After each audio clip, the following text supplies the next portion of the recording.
Good evening, everyone, and welcome to our organizational meeting of October 26, 2020. I'd like to welcome everybody to the meeting and remind everybody that we are meeting virtually, and I just want to welcome everybody that's joining us. So we'll get started, and let's start with calling the meeting to order and asking for an adoption of the agenda. So moved, Mr. Mayor. Okay, thank you very much. Any questions or comments in regards to the adoption of the agenda? Seeing none, I'll call the question on the motion to adopt. Any additions to add to the agenda? None? Nothing from administration. I'll call the question on the motion for the adoption of the agenda. Okay, thank you very much. We have a very special duty to perform this evening, and it's our POPI presentation. And what we are going to do as we continue to meet virtually at this time, our activities to support and remember our veterans may look a little bit different this year. And the city typically conducts a POPI presentation at its annual organizational meeting. And this year, we're going to continue to do that tradition virtually in support of our veterans and our great friends at the Royal Canadian Legion on their national POPI campaign. So this is kind of their kickoff, which actually begins on Friday. So members of the Spruce Grove branch of the Royal Canadian Legion were kind enough to provide us with poppies for this ceremony this evening. And I would like to ask my colleagues and members of our administration right now to please pin their poppies on their lapel right now. Thank you.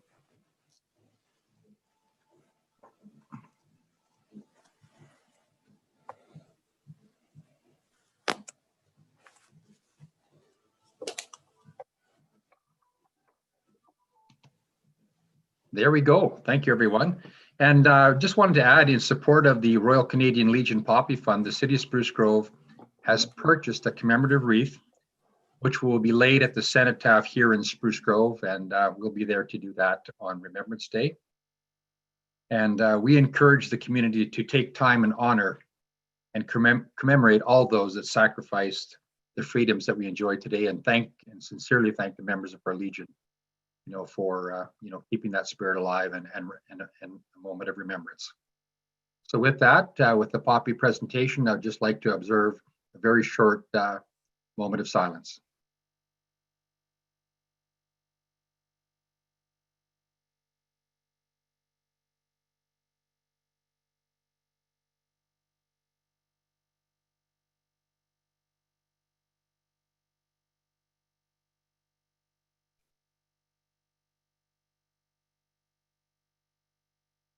Okay, thank you very much, everyone. Now it is my honor and my pleasure to commence with something that we do 3 times a year, and that is the swearing-in ceremony this evening. And this evening, we're going to be swearing in our Councillor Grilke, who will become the Deputy Mayor.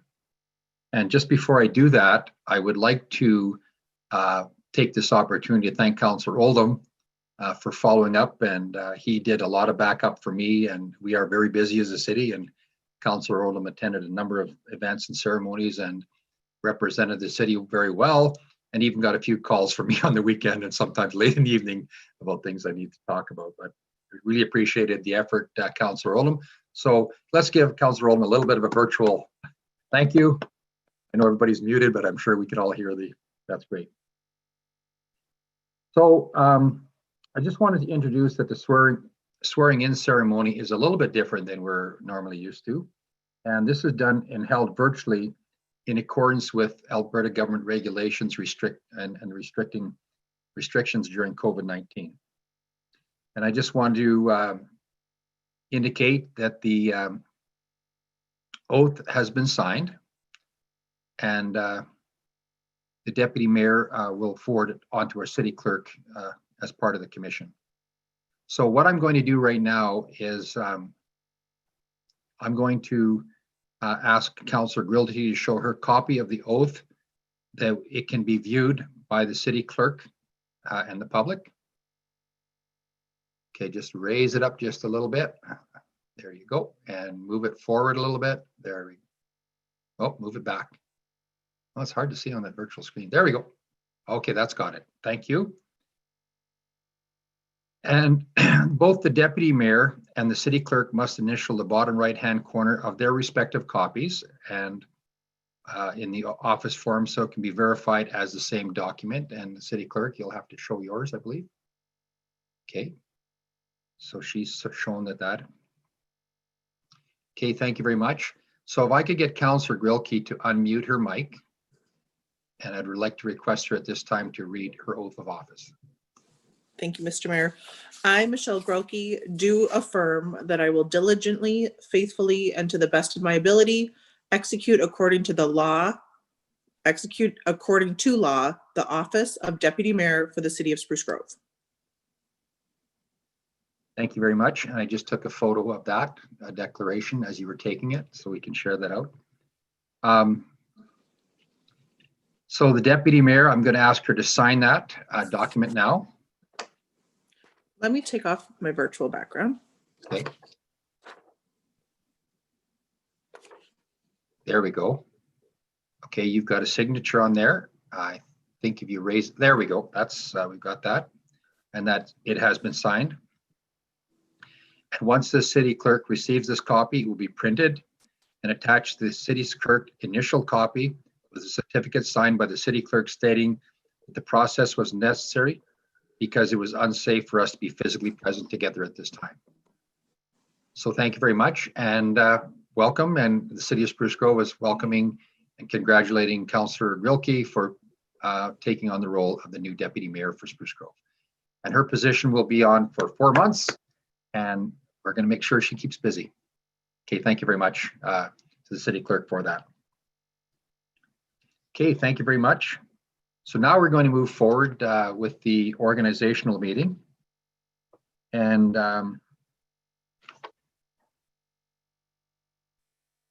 could I get a presentation in regards to the organizational meeting, please?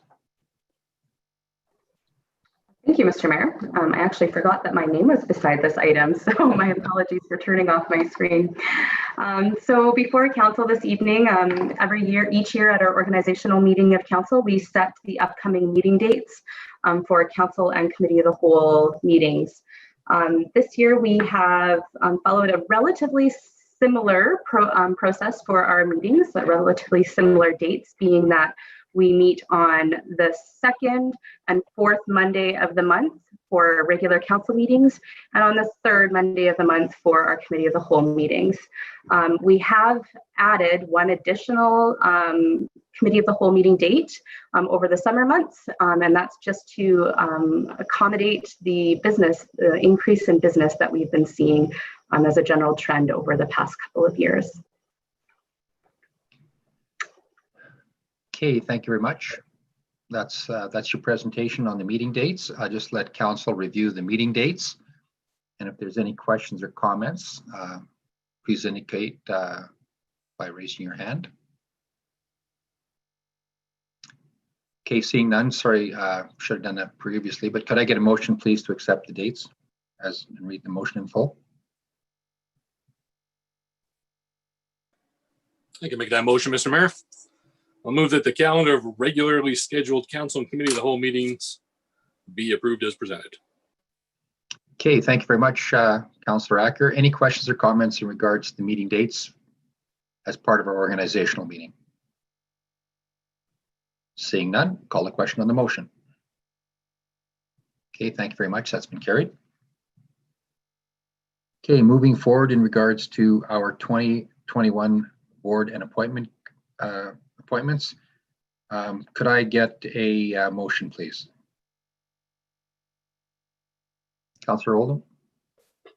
Mr. Mayor, I'll move that the appointments for external boards and committees and internal boards and committees for 2020-2021 be approved as presented.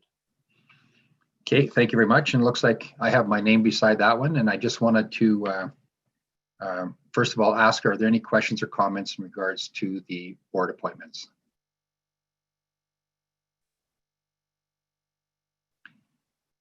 Okay, yes, Councillor Ross, go ahead. I don't know if you were about to bring it up, but there's one change, I understand. Yes. Okay. Yeah, I'll make a note of that. I just wanted to, for those that are tuning in, the city of Spruce Grove and your city council has a responsibility to a very large and variety of numbers of boards and committees that we represent the city on. And it's a lot of extra work that adds on to our council work. And we have internal and external boards and committees that have a whole variety of, of things such as the Alberta Capital Region Wastewater Commission, Edmonton Metro Region Board, Parkland Water Services Commission, Regional Waste, Intercity Forum on Social Policy, Edmonton Global, Joint Use Committee. I mean, there's a huge list of things that we do on the external and internal boards and committees. And I wanted to, just before we get through it, is to thank council for the dedication and work that you do over and above your normal council duties, and following up with all the work that we have to do inside and outside the community that represent the interests of the citizens that have elected us. With that, I just did note to everybody prior to the meeting that there was one adjustment to make, and that is an amendment. If I could get Councillor Roth maybe to make an amendment to strike the alternate for the Capital Region Wastewater Commission. Mr. Mayor, I'll move that change be made. I understand that particular commission board no longer has alternates appointed. Okay, thank you very much, Councillor Roth. Councillor Oldham, that's okay for a friendly amendment? Okay, thank you very much. That's a signal, that thumbs up. So with that, we will be set for another year of excitement and fun all over, and wish you well with your boards and committee appointments. And that's very easy for people to find online. Thank you very much. Councillor Roth, did you have any other comments? I'm just voting. Okay, I'll call the question on the motion. Okay, thank you. That's been carried. I guess that was the motion to speed it up a bit. Okay, that concludes our organizational meeting. And I will ask now for someone to make a motion to adjourn the organizational meeting.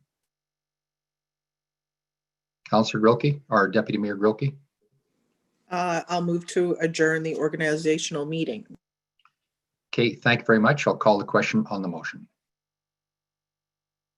Okay, thank you very much. That's been carried.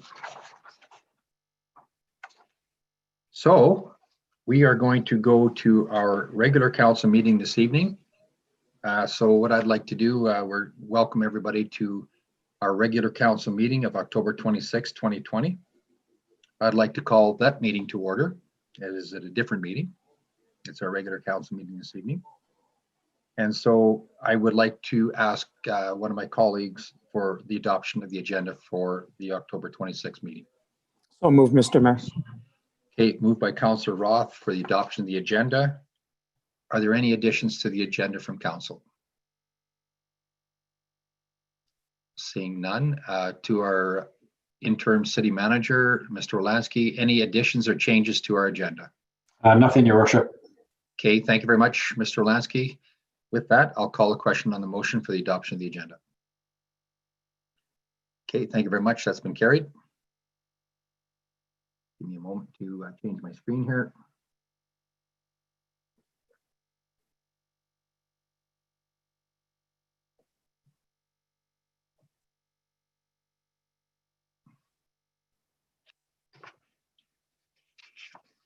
Okay, moving forward with our agenda, let's get started with our item 2A. Could I get a motion, please, for the consent agenda?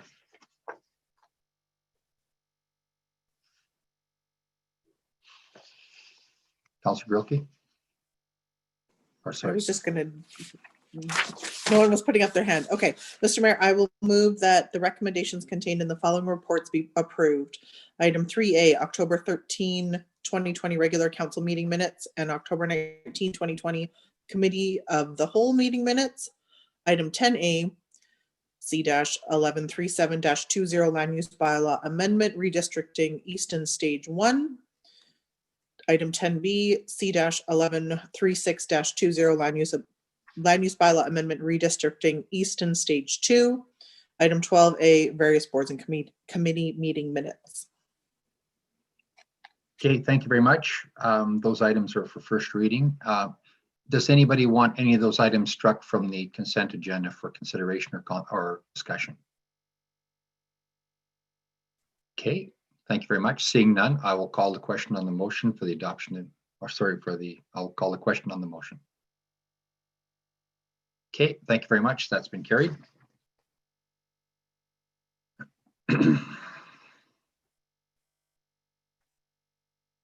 Okay, no public hearings or council presentations or delegations. Now we are going on to our question period, and I'll ask our city clerk if there's been anybody registered to speak. Thank you, Mr. Mayor. We do have 2 registrants this evening. Would you like to have Deputy Mayor Grillkey read the public question and answer statement? That would be great. Deputy Mayor Grillkey, could you read our preamble to the public, unmute yourself and read the preamble to the public question and answer period? Certainly, Mr. Mayor. Members of the public wishing to address council verbally during public question and answer period at tonight's meeting were given the opportunity to pre-register with the city clerk's office until 12 noon today.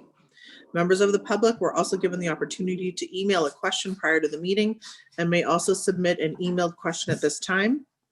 Public question and answer period is an opportunity for members of the public to ask questions of council. Speakers will not be allowed to discuss items that are before the Subdivision and Development Appeal Board or the Assessment Review Board or any issue currently being dealt with in a statutory public hearing. The question and answer period does not involve opinions or formal presentations. Those should be referred to the presentation and delegation section of a future council meeting. Administration will assist members of the public who wish to make a formal presentation. These questions may be answered by council or referred to administration for further investigation. In all cases, you will receive a reply. Those persons wishing to speak during public question and answer period may speak for a maximum of 5 minutes. Okay, thank you very much, Deputy Mayor Grillkey. I will ask our city clerk to introduce our first speaker or question. Thank you, Mr. Mayor. Our first participant this evening is Brenda Neville, and she has registered to address council verbally. Ms. Neville, you may now unmute your microphone, state your address, and then ask your question. Thank you.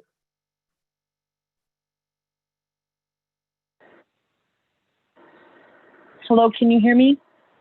Yes, we can. Okay, thank you. My name is Brenda Neville, and first off, I would certainly like to thank very much for council and all they've done for the city of Spruce Grove during our trying times during COVID. I certainly appreciate you guys stepping up and ensuring that our community is safe, and I just wanted to say that first.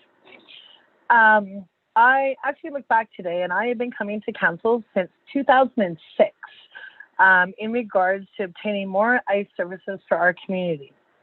I noticed on the agenda today, there's yet another survey result from the proposed arena where people I see are fairly undecided. I do know that some of our council members have ran on the basis of moving this project forward, and yet after 3 years, here we sit. I remember coming to council 4.5 years ago and indicating that I was going to be a grandmother yet again. And if my grandchild was not able to be on a nice surface, I would be extremely frustrated. So here we sit 4.5 years later, and she's still not able to be on an ice surface. We continue to do surveys and research. Okay, we just a point of order, Brenda.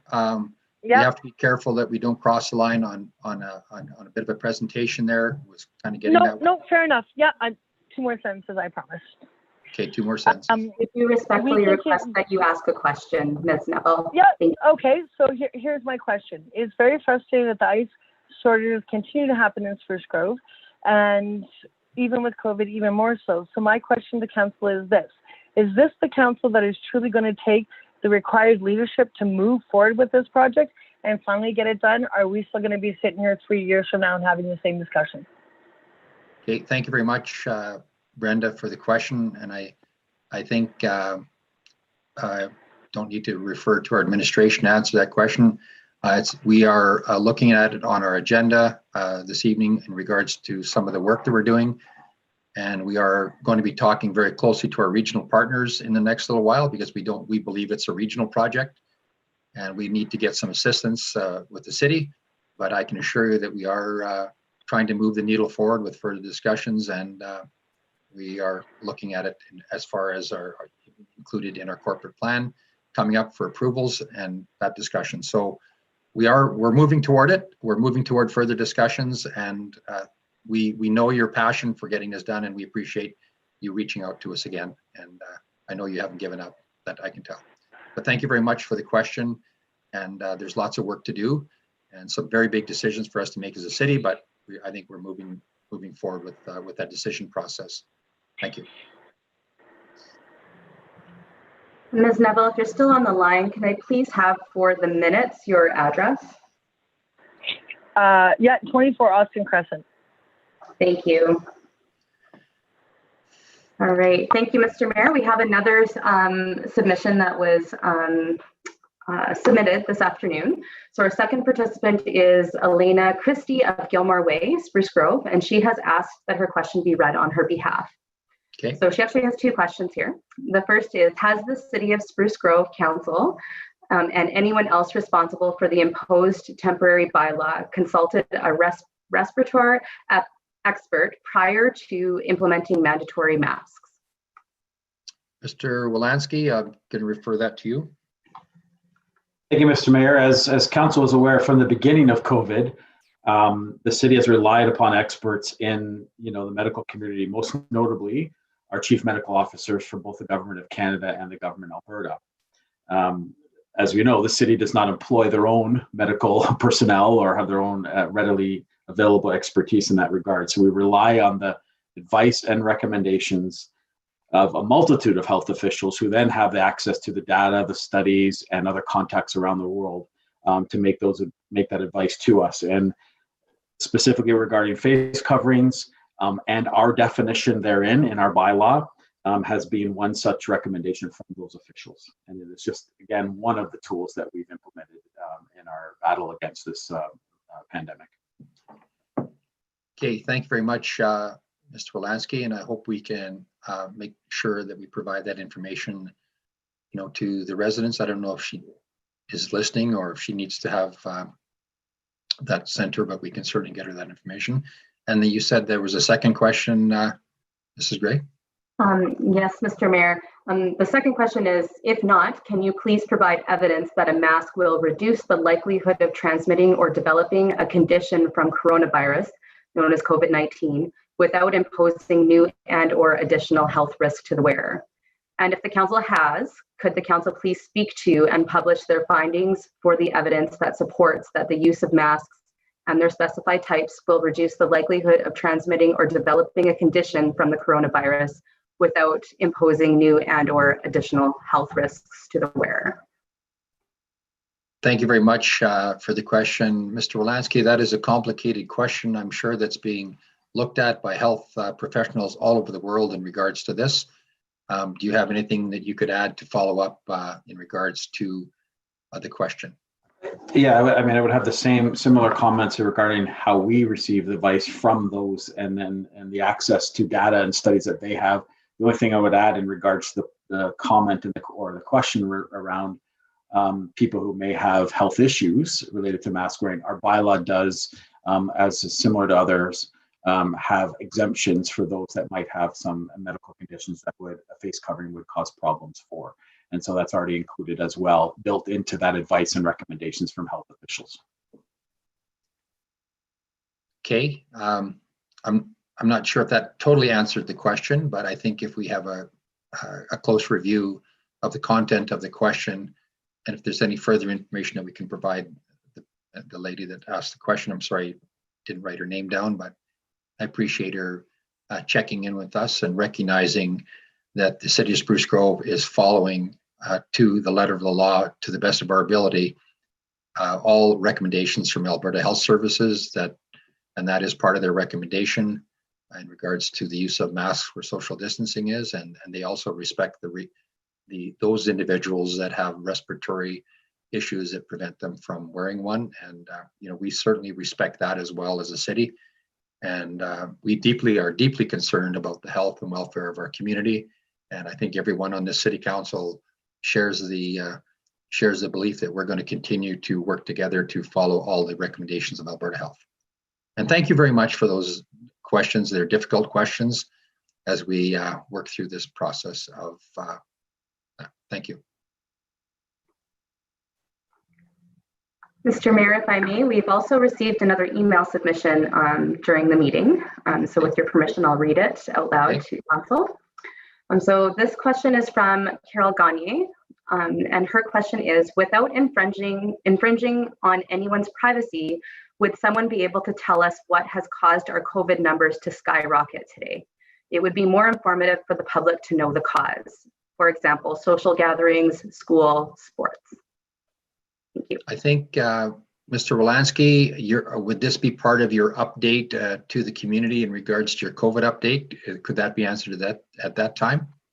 I certainly could. It wasn't in my notes, but in all my discussions, as I've been called to several meetings with health officials, I would say that the biggest concern that they're having, which would include our community, is on the social gathering side. So the private, smaller gatherings of family and friends. And that has been the biggest cause for some of the increases across the Edmonton zone, which would include Spruce Grove.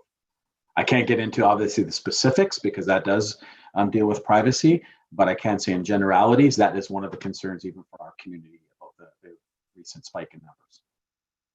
Okay, thank you very much. And also from on behalf of council, I would also answer the question that the increase and spike in COVID numbers is not uniform across the capital region, but it is dramatically increased, and we are really concerned about that. And we are going to continue to remind people to minimize the number of people that you're in contact with. That's first and foremost. Make sure we're washing our hands, make sure that we are sneezing into our elbows, make sure that we're being social distancing, and make sure that we are wearing our masks in public and are doing our best to avoid, those situations where we have. I think all of us need to really step up, and that was a big request from Alberta Health Services today. And it's a tipping point. They said we haven't. We're at a position in the community right now where it's a tipping point, and the tipping point, we have to start slowing this down, and we all need to keep doing our part. But thank you very much for the question.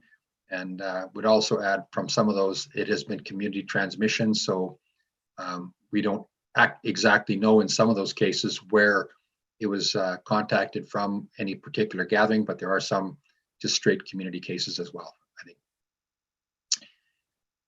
Okay, any other questions or comments from the people? Thank you, Mr. Mayor. We just checked our email again, and there's been no further submissions. Thank you.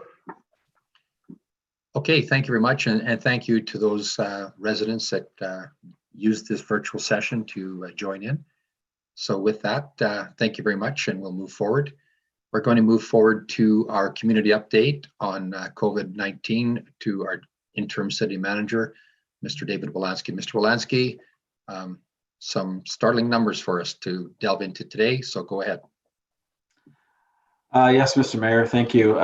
Yes, I wish there was, better news, but as of 3:30 p.m. today, Spruce Grove has 38 active cases in the city, 11 also in Stony Plain, and 30 in Parkland County. So our numbers as of Friday were 22, so we're up to 38. So that is a dramatic increase over the weekend. These rising case numbers are certainly concerning in our community, our region, and even across Alberta. Now, one thing we would like to stress is that regardless of how you feel about public health measures that are put in place, it is important for everyone to do their part. Our healthcare system, and this was a message that was strongly encouraged for us to communicate, is that our healthcare system will not be able to keep up if we do not do what we have been asked to do and help to make a difference.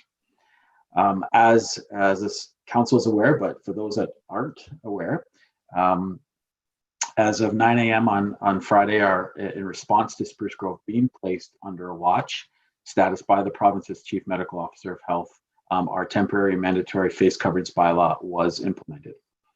upon the our Director of Emergency Management doing so.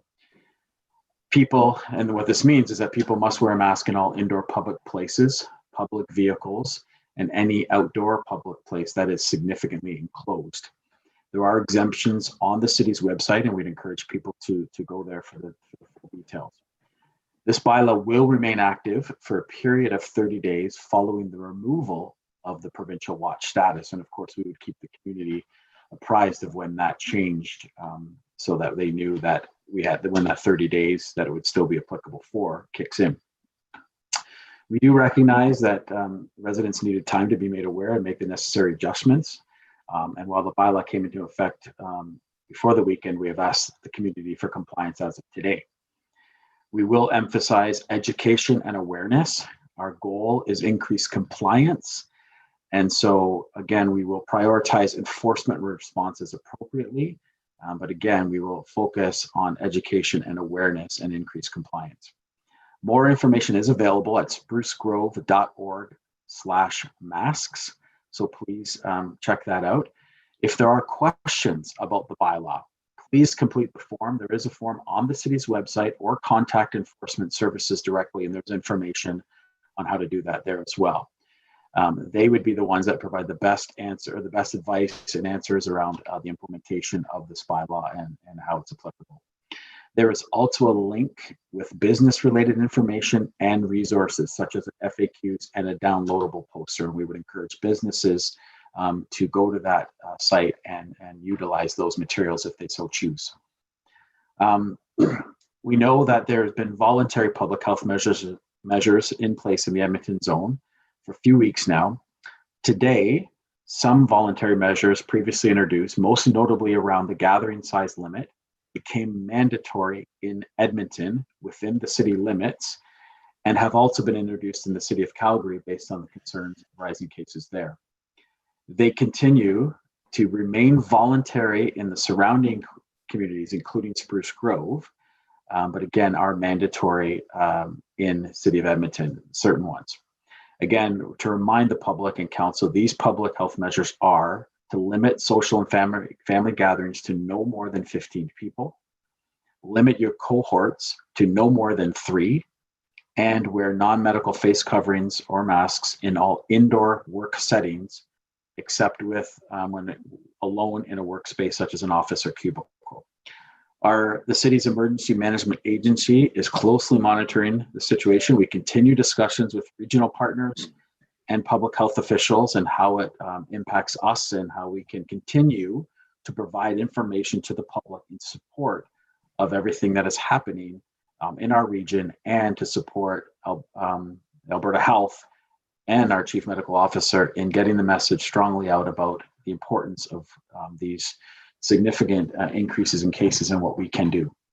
And again, some of these things seem like we've been talking about them for 7 months, because we have, but it is more important than ever to follow all the public health measures. None of us want additional restrictions made in any of our communities. And so we all have a role to play in that. And that is staying home if you're unwell, following those guidelines around social gatherings, and limiting, as the mayor said earlier, the number of people that you interact with or are cohorts with. Wash hands. I mean, as simple as that sounds, it is really important. And practice physical distancing. I know we've all probably seen those kinds of things relax a little bit, and we can't emphasize enough how important they are. Wear a mask in the public places, as included in our own bylaw and beyond in other communities. And again, follow all the health orders. We know it is also very important to be kind, respectful, be caring, and patient with everyone in our community. And we are all in this together, and that's why we all need to do what we can to keep our community safe. That is my update, Mr. Mayor, and I'm certainly open to answering any questions that council may have. Okay, thank you very much. I'll open up the floor to my colleagues on City Council if there are any questions, and I'll start with Councillor Roth. Thank you, Mr. Mayor. In many respects, Spruce Grove and Stony Plain are essentially one community. I'm wondering if Mr. Wolanski knows if the sharp increase in Stony Plain numbers have or will soon trigger the implementation of their bylaw. Mr. Mayor, through to Councilor Roth. Yes, I've been in contact with my counterpart. We have a strong relationship, and I asked if it was public, and he said it was. They'll be discussing it this evening. It has been announced that their bylaw will be in effect as well tomorrow morning. Thank you.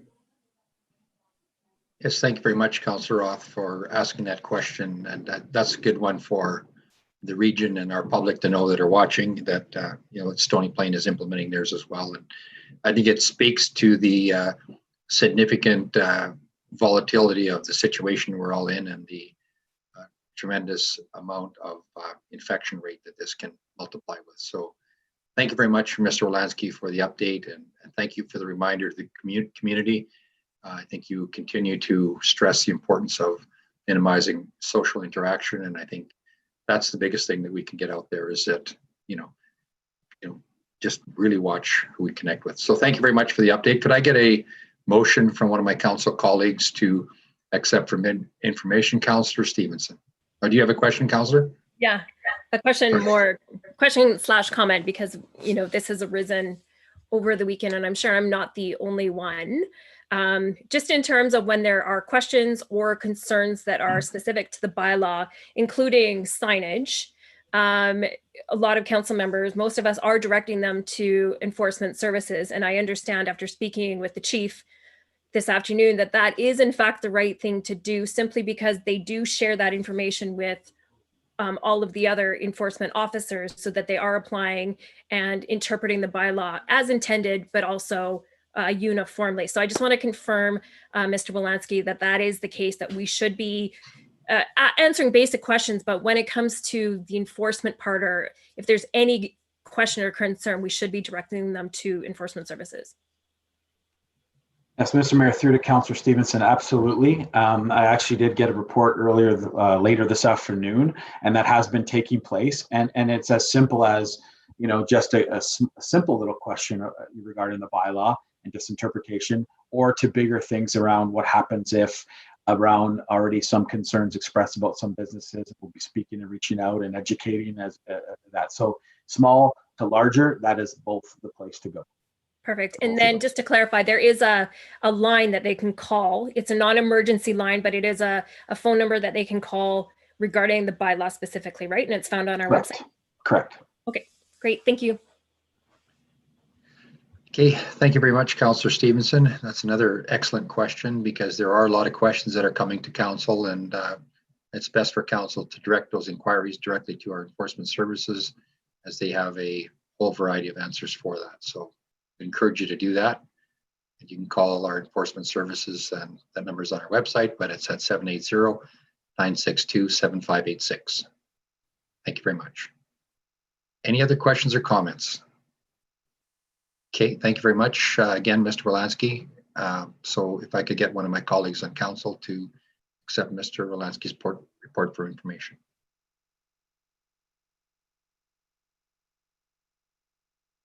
Councillor Acker. Thank you, Mr. Mayor. I'll move the report as presented.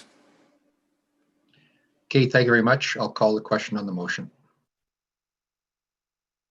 Okay, thank you very much. That's been carried. Okay, we're going to our bylaws. We're under the consent agenda this evening. So those are first readings for the Easton Stage 1 and Stage 2. We're going to move forward into our business items. Could I get a motion, please, for business item 11A in regards to our snow and ice control policy? Councillor Stevenson. Great. Thank you, Mr. Mayor. I'll move that policy CP-1019-20 snow and ice control be approved as presented. Okay, thank you very much. Presenting this evening is Mr. Stenner. Mr. Stenner, welcome. And we understand there's snow coming this winter. Yes, we arranged, well, first of all, good evening, Mr. Mayor, members of council. So we arranged for a little preview last week just to get everybody in the mood for tonight. So we're not going to have any more this week. But yes, snow and ice control, it's been a couple of years since we made amendments to the policy. It's kind of a living document with us because snow comes every year and we have to kind of stay on top of it. So snow and ice control is a core service for public works. Why do we do it? Well, public safety for sure, ensure ease of transportation and mobility for the community, and control the city's exposure to risk and liabilities. So myself, the Director of Public Works, and others review the policy each year and bring amendments as we feel is necessary. And it's good to come in front of council once in a while to reconfirm the policy and priorities. So this evening, I'm gonna a brief presentation. I think I'll go through that, and then we can obviously I'll take your questions. So administration is seeking council support for amendments to the snow and ice control policy this evening. The current snow and ice control policy has seen regular revisions that are usually in response to either community growth, service level expectations changes, or the feedback from staff based on their experience in the field. Following the most recent review of the policy, there have been the usual grammatical corrections and revisions to definitions, but there are 5 more meaningful recommended changes of note to highlight for council, and I'll do that now. Firstly, the policy statement was rewritten to recognize that the policy applies not only to roadways, but also provides for services, public walkways, and parking facilities. So a couple of things in the past that we never really highlighted, we just put it all under one term. So to be more specific, we changed that up. Secondly, in section 4, parking facilities were separated from the list for roadway priorities so they could be managed as separate entities. I think recently we've put a little bit more emphasis on parking lots, especially the ones that were staffed, city facilities and frequently visited city facilities, just to control risk and liability. That's a lot of slip and falls can happen. Everybody comes in the morning after a overnight snowfall. So 2 service levels are created for parking facilities, and the servicing time for priority sidewalks was adjusted from 8 hours to 12 hours following the end of a snowfall or freezing rain event. Also in section 4, the column titled authority to initiate in the chart was removed as responsibility for the service delivery is already established in section 3. So there was a redundancy there, and it really didn't add anything to the policy.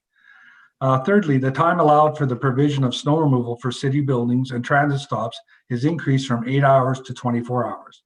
The increased inventory of city facilities and transit stops has stretched our available resources at times, and it is prudent from a risk management perspective to avoid stating a service level if there is a chance that it may not be consistently met. Fourth is in respect to the current Section 9 public relations. It has been removed entirely from the policy as there is already a robust communications process in place to specifically address the needs of the snow and ice control program. So we do a lot around communications every year, and we're constantly updating that. We have meetings ongoing every fall, and we do post meetings in the spring. So really, when you have a separate procedure like that, it just seems we didn't need to restate the fact that we have a communications program for SNCC. And finally, the current section 5.8 prohibits snow hauling in school zones and school areas on school days has been removed. From a practical operational perspective, this restriction is untenable given the number of school areas and school zones on collector and arterial roadways across the city. So with that, those are the 5 major changes, but of course I'm open to any questions you may have.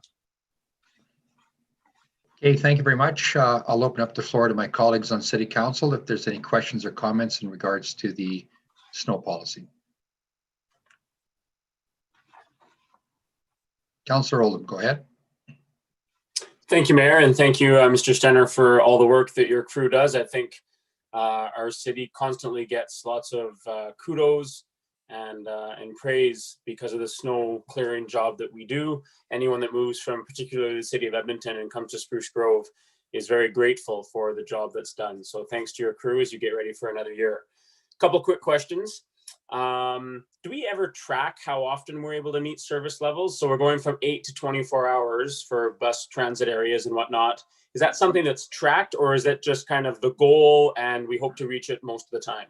Yeah, well, a couple of years ago, through you, Mr. Mayor, a couple of years ago, the supervisor, and I want to outline that there's more than just roads involved here. So our roads division looks after roads and parking lots, and our parks and open spaces does transit stops, pathways, and walkways. So there's a lot of people involved in this. And so for a couple of years, it was pretty consistent. We were starting to see the transit stops grow and staffing kind of remain the same. And we're getting to that point where I was getting a lot of feedback saying, we need to change this because, it may happen just a couple of times. I asked him to kind of track it last year after what I heard 2 years ago. And he said, yeah, we need to change this because there are times when snow doesn't end or something happens that you don't get there. And really we looked at other communities and a lot of them are at 24 hours or whatever. And so it's better to under promise and over deliver, I think, in this circumstance, and not just from an optic view. They're going to get there as soon as they can, based on these huge cycles they have. But I can't put them in a position to fail because the city assumes too much risk and liability should there be a slip and fall or something like that. And they can say that you didn't meet your service level that you stated in policy. That's where we don't want to be. Great, thanks for that explanation. And it's not a cut and paste solution where snow stops and ends. It's always ongoing, it seems, and one snow event often leads to another. One other question, I totally get the policy for the school zones and needing to have access to school zones during those hours.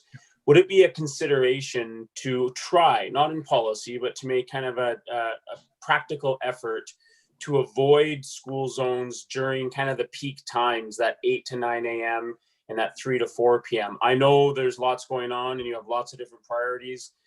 Most school zones are fairly quiet from 8:30 or for some of the schools that start later, maybe 9 o'clock until 2:30. And it's probably not much different than any other road for most of the time. In those times, I just envision not only for your crews, but for the students trying to get to school and the buses, if there's a massive backlog of trucks being loaded up with snow, that would cause trouble. Is that something that's possible, not in policy, but in effort and in intent? Right, through you, Mr. Mayor.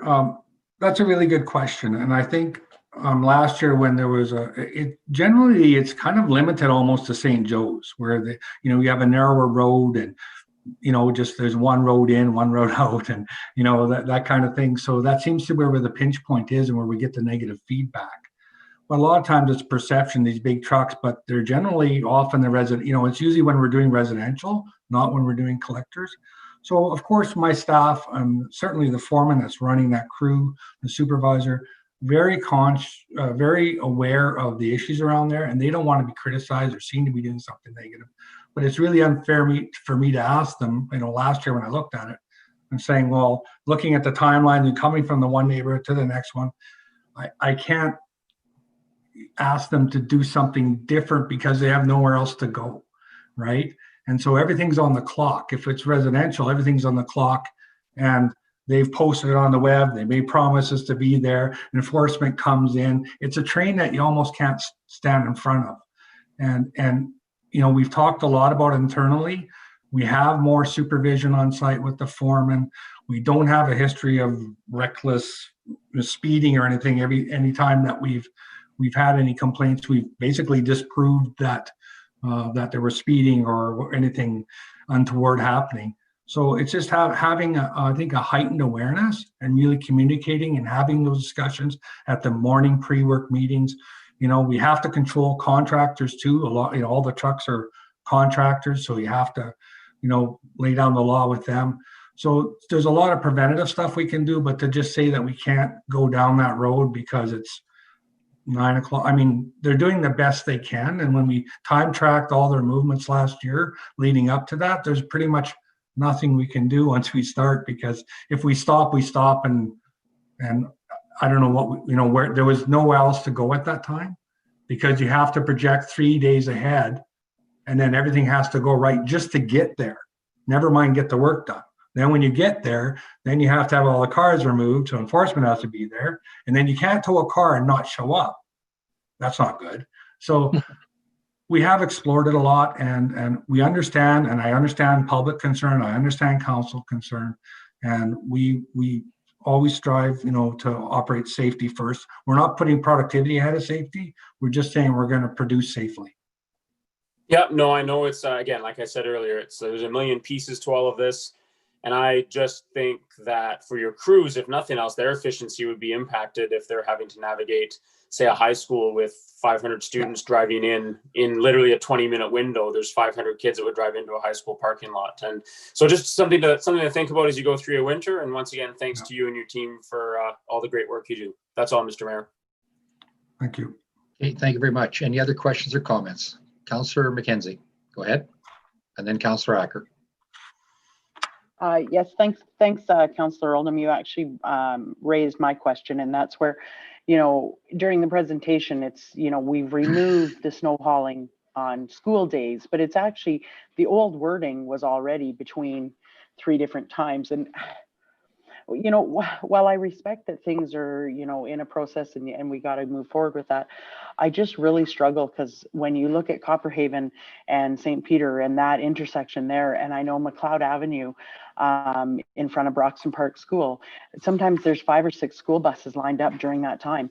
And as Councillor Oldham said, with the high school, and you've got that short timeline, while I completely respect removing this from the policy, I just think that we should still try to maintain and hopefully not be doing this snow removal, because I think we're just setting ourselves up for constant complaints. And I know you say it's not putting it over safety, but I struggle because even during the summer right now, or during the fall and spring months when there isn't snow, we're hearing about people cutting around buses and getting annoyed. In McLeod Avenue every morning between those, there's a 30 to 40 minute window.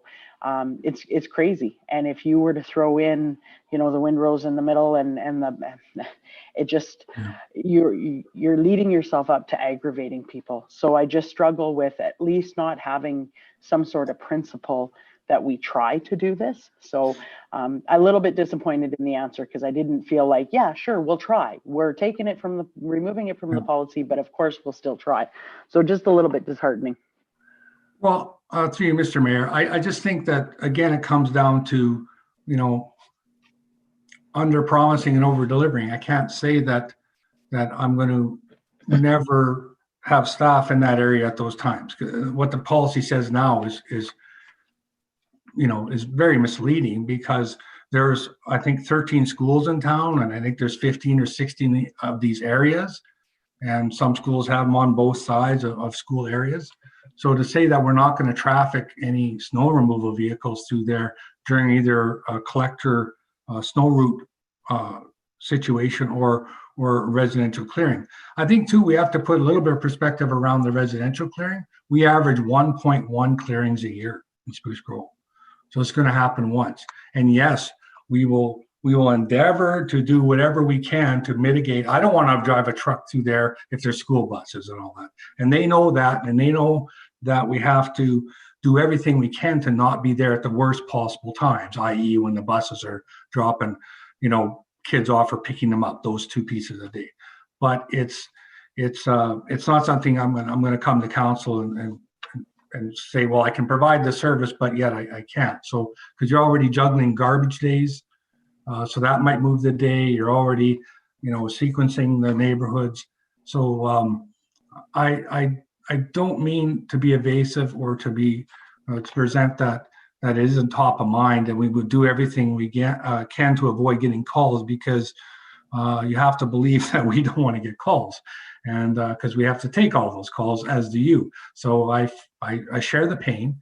And so for that reason, then I will put that on my supervisor to do everything in their power to actually still get the work done, but to do it safely and to, if at all possible, arrange it so that we're not there at that time. Specifically St. Joe's, I think that's the one nobody notices too much, although we've had problems before with some mistiming of some clearing work on the arterials late in the season. So, but yes, Councillor McKenzie, I do take your point. Okay, thank you very much. She gave a thumbs up. Okay, I've got Councillor Acker next. Thank you, Mr. Mayor, and thank you, Mr. Stenner.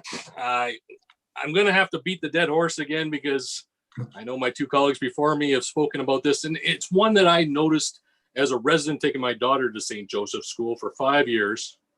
at kindergarten. And it is an incredibly unsafe situation to be as a parent that's dropping your kid off when you have windrows up the middle of Weston Drive. You have large trucks waiting to get into the residential to do the snow removal from the residential side, lined up to that four-way intersection in front of St. Joseph School, and parents and buses and kids trying to navigate to pick up their children and get out of that area. That I understand we have a lot of other school zones, but this one, you have even mentioned that is a specific problem area that I would like to see something specific to deal with that one. Yeah. It's just, you know, I've received tons of complaints over even on my last tenure and especially last winter, that it's a serious concern by parents and school officials of just a safety issue. You have those big trucks, you have buses, you have nobody moving, and then you have people illegally passing snow trucks or on the wrong side of the windrow, then they can't get back, and now everyone's backed up. And the way that roadway is with that school is just too congested to be doing that, especially during that, 45 minutes at the beginning and at the end of the school day are the key places. So I'm very disappointed to see it removed. I understand, to be able to do your job and to do it efficiently and to have teams that are scheduled. But it's one thing I think we really need to look at, because I just think it's a problem that's waiting to happen. Right, through you, Mr. Mayor. Yes, and what you're talking about certainly is the snow route piece. So let's say we do 4 to 6 times a year. So that's more frequent. So you're going to have more opportunity. So, the trouble is it's all a daytime service, but maybe there's a way we could morph into doing a section in the evening. I'd rather take calls after hours because of noise than I would during the school day. So I know it's a problem, and I guess I'd speak to the policy generally. We're always looking to improve the policy so we improve the effectiveness and efficiency or whatever. But we're always just trying to improve the practices too that go within that. So we can certainly, I'm hearing council's concern, and I know I've been involved with some of you before with some, fielding some of these concerns, and I get it. I mean, we're in front of a school. It's an elementary school, so certainly, I'll work with staff and do what we can. Unfortunately, I get it. We like to see it black and white written down, but I just can't. I can't fall within those boundaries. But maybe there's something else that we could do better. So I'll look at that for sure. Fantastic. I got a couple more questions for you.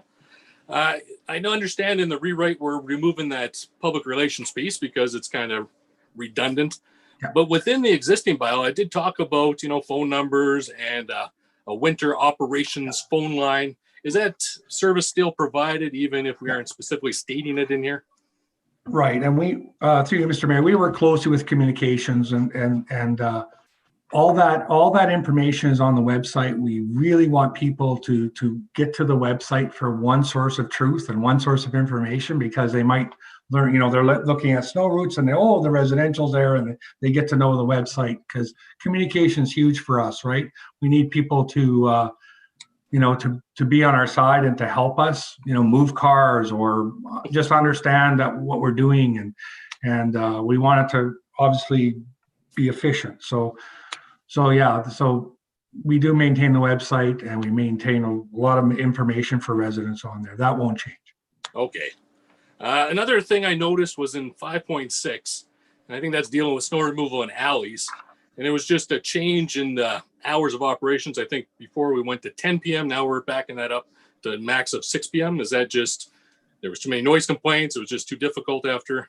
Well, and again, through you, Mr. Mayor, a lot of the issues around snow removal is working around people. We're a daytime service for residential and for snow routes because people go to work.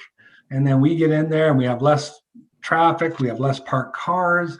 And the alley is no different. We don't want to have people come home and there's a windrow down their alley. So it's going to happen from time to time. But what we're trying to do is get in there and get out. By the time we get to alleys, it's not generally life or death. It's kind of towards the end of the year when we reach an accumulation. And we're really looking for drainage, positive drainage in the spring. It's not so much people can't drive on snow. So, and when you get into communicating multiple messages on multiple different services, it gets very complex. So aligning that timeline with another timeline so people understand one period of time, then it's easier to communicate. So it just seemed obvious to us that we could shrink that up. Okay, perfect. I had a question on 7.2 when it's talking about access to the snow storage facility. And it looks like we just changed some wording around. Was any of the, the reasoning behind that to address some of those concerns we heard from our city center business association, or is this just to clarify the words? I know they had some questions last winter about access to that snow facility. Have we adjusted any hours, or does this deal with any of those questions? Yes, that doesn't fall in the policy, so that's why there's a general statement in the policy.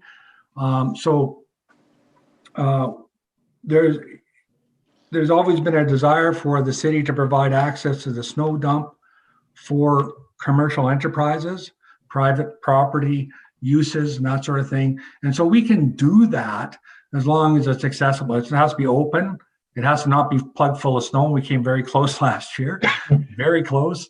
And, sometimes in the spring it warms up or different. We have a plus temperatures for a while. We can't get in there. So we have a general statement there. And I'm currently working with senior management about looking at the hours and the operation of the snow dump to better serve commercial uses. And I'd like to say, and I would be less than truthful if I said that started with a concern for the commercial haulers. Although that's important to serve that community, it really has to do with COVID and our ability to sell the space because our office is closed right now. So we need another mechanism how to get those commercial permits sold and how do we let them access. And then so when you get into private snow, we do in the day, they do at night. So how best to serve that community? So I hope there's not a lot of snow because we could run out of space if we get too many clients. Perfect. My final question, I just noticed that we've removed all the numbers for all our reference bylaws or policies, and we're just using the name. Is that something we're doing going forward so we don't have to update this if we change any of those? Through you, Mr. Mayor, I think that was a practice that was recommended from the city clerk's office. So I'll let her address that. Absolutely, through you, Mr. Mayor. Just in the event that one of our bylaws or policies or procedures is revised, we don't want to have to redo the snow and ice control policy just to make that change. Thank you. Okay. No, thank you very much. Appreciate your response. Okay, thank you very much, Councillor Acker. Councillor Gilkey, or Deputy Mayor Gilkey. I'll take either. Thank you, Mr. Mayor. Through you to administration, I'm struggling whether to vote in favor of this bylaw due to the removal of the school zone portion. My thoughts are that we have a certain level of concerns now with it in the policy and guideline. If we remove said policies and guidelines, imagine the level of concern that may be created. Is there a different way to approach it? Can we maybe relax those timelines or come up with a school zone plan specifically? Is there something else we can do, Mr. Stenner, as opposed to completely remove all liability and obligation to school zones? Through Mr. Mayor, I think I'd have to go back and say that to state that, then you should be wanting or willing or able to do it. And so given the current language, it says morning, noon, and afternoon. Well, that's the whole workday for us, right? You don't move heavy equipment and 20 trucks around, and we'll go in there for an hour. It doesn't work, right? Enforcement's already been in there and that sort of thing. So I guess my commitment to I think it was Councillor Oldham, correct me if I'm wrong, but to work with my staff and see what we can do outside of policy in terms of a practice and say, you know what, let's figure out how to do this differently. And I can certainly see what options are out there, but generally we don't get into like this. I mean, this policy for a policy that comes for council is fairly detailed, right? And we don't want to get too many more details in there because then, we don't have latitude to pivot, to be flexible, so we understand that we're going to come along in a process. We're going to have, it's area number 5, it's our garbage day. So we'll go there, or or the ability to say, because we do that, we do a lot of field interpretation. So for snow routes, we know, well, it's Tuesday, we don't want to start on that one because X, Y, Z. We already do all these accommodations within the daily work plans that aren't in the policy. So this would be one more of that, I think, and that's the solution that will be a winner if we can find a way to do it differently. So so our choice is night or weekend to do it differently. And so could that be arranged? Yeah, we're going to look at it. I mean, we do downtown area a certain time, so we get in there, and so we don't affect the businesses any more than we have to. So, and we kind of built that timing around that. Then we expanded that to the downtown area. So we've morphed over the last 3-4 years a lot already. So this is just one more thing to look at. But to write it down black and white, then that's a message. That's it then, right? That has to happen. And then people wouldn't be happy if we couldn't get in and provide the service, right? They'll say, I'm number 5 on that list and you're already doing number 7. Why is that, right? So I think, I'm not afraid to look at it, and I'm not afraid to try and find a better way to do that. Certainly for St. Joe's, I don't think it's much of a problem in the other areas, or hasn't been, but the same considerations have to be put in place. For sure. I'm reluctant to remove it without that consideration being discussed and brought forward. Just, that's my reluctance. I mean, I don't know firsthand about all of the school zones, but I would think that the removal of the 11:30 to 13:30 would be a reasonable consideration. The morning hour and a half and the evening hour and a half, I think, are the most crucial and moving the most students. But to your point, that's 3 chunks of the day, and it's a big chunk of the day. But I think in removing the 11:30 to 13:30 could be an accommodation of sorts. Again, I'm just reluctant to remove it because I don't want to have to go backwards and have to re-add a section of the policy when we haven't had the consideration and fulsome discussion at this table around what I think is a pretty significant safety concern for schools. So those are my thoughts. Through you, Mr. Mayor, I understand your concerns. I think when I looked at the 13 schools and the 15 plus school areas, some are zoned, some are not, right? So how do you then put that rule to satisfy, to deal with everybody equally, or to make it plausible? So we have Grove Drive West, we have Grove Drive, Western Drive, Callahoo Road, 2 different places, Millgrove Drive times 3, Greystone Drive, Pioneer Road, King Street, and Woodhaven Drive. So all those have school areas on, and or school zones. And so then if you have even 2 bits of time and say that's no-go zone, that's pretty tough. I think we need to say, well, we've got one localized problem here. Let's work on solving that. Sorry, I'll defer to Corey. Mr. Lavasser. Mr. Lavasser, go ahead. Thank you, through you, Mr. Mayor. I do hear council's, reluctance to remove this portion, but in just listing the number of locations and the effect that would have operationally, this is a policy that we're asking council to approve, and we do want you to be, we want you to be satisfied with that policy. That being said, I also believe that we, to a point maybe Mr. Wolanski made a couple of weeks ago, we can't write in every scenario or situation. And so sometimes I do get contacted, and as Mr. Stenner alluded to, gets contacted if we are still in a school zone at a certain time, or we're, having to do some of our procedures, winter operations during some inopportune times. And so we do endeavor to not cause any grief, but we also endeavor to get the service done and completed within the time frame. And as the city continues to grow, it becomes more and more difficult to accomplish that task due to the size of the job, never mind the complexities within it. So you know, there are a couple options maybe for council to consider, but you know, one is that we proceed as it is, and Mr. Stenner meets with his staff to come up with a bit of a game plan around procedurally how to best tackle that. Otherwise, that portion may, you know, could be referred to administration, but again, as you know, to look at options.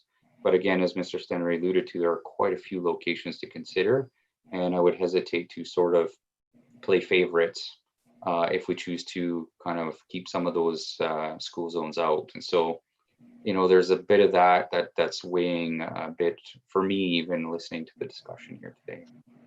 Okay, Well, thank you and very much, may I- Mr. Roulette. Okay, I'll just let administration answer Mr. Wolanski, and then we'll go back to Councillor Grilke. Thank you, Mr. Mayor. Just going on with what Mr. Vassar said, I just want to, so there's two, what I'm hearing is there's two issues. And the one being performing the service, which is it's a very complex and high and expensive service in a sequential order that maximizes efficiencies. And then the issue around and safety and having those areas that have those issues. So we are looking at trying to choose between the lesser of those evils. What I would say is, and I know Councillor Grilke, you mentioned that, you know, you would be hesitant to not have it come back in. Well, this policy, I've been here just past my 7-year mark, and I've seen this policy, I think, 7 times. And so it is something that we review. And what I would suggest is the advice that we're hearing is that we think the bigger issue is providing the service in a sequential way, but also hearing the concerns that you have. So seeing a way in which they can incorporate procedurally and operationally around that concern and lessen that concern, but deal with the other one. And then if it doesn't work that way, and if it's something that causes, then that it becomes where the other issue is more significant, then it'll be reviewed. And we could be talking about 1 to 2 times for the winter for us to kind of look at that. So that would be kind of my thoughts on the 2 issues that we face in this policy. And I'm not trying to diminish the complexity of the jobs that you do, Mr. Stenner, you and your team. I just feel like I would be supportive of softer wording as opposed to complete removal for this go round, as opposed to snow hauling shall not be undertaken. You could soften that. You could remove the 11:30 to 13:30, still maintain the intent. My fear is that we all at this table understand the intent, but if it's not captured in verbiage, it has the opportunity to get lost altogether. So at this time, I'm reluctant to support it just for that reason. That's my thoughts. Okay, thank you very much. I have, you know, I have a suggestion, and what I would like to do is consider, you know, number one, it's important for us to move forward with our snow removal policy. That's number one. But I think in regards to Councillor or Deputy Mayor Grilke's comment, I think the verbiage that we would do our utmost as a city to minimize the impact during peak hours at school areas and school zones. And I think it reflects somewhat in regards to some things that happen sometimes. And I know when you get into a windrowing situation in front of St. Joe's School, when buses are coming in, I mean, we can't certainly, there's certainly going to be required in some areas to do work. But I think, you know, we just ask our administration to go back and look at those areas. And as an example, when we're doing snow clearing on Oakway Drive, instead of turning right onto McLeod Avenue through a school zone, we go to the left and go back to Century. Probably that's the way you would go anyway, but at least direct our administration to review the service levels and understand the complexity of the garbage routes, the snow routes, and then trying to get 15 trucks lined up when you have a snowblower breakdown. Like, it's crazy, you know, the amount of work we do. So I think some of the softening of the words, which would be the city of Spruce Grove, instead of completely removing work in the school zone, would do their utmost to minimize the impact of travel and stuff in school zones. Mr. Wolanski? Yeah, thank you, Mr. Mayor. I was going to suggest something similar if council was comfortable with this on that 5.8. we could still have the snow removal on local residential roadways is completed sequentially by neighborhood, beginning with neighborhoods identified as one on the residential clearing sequence map. Consideration will be made to minimize the impacts of snow clearing in school zones or school areas during school days and hours. Perfect. Would that be a good compromise for council's consideration, that we could just do it as amended? I'm assuming that Ms. Gray can clarify that, but.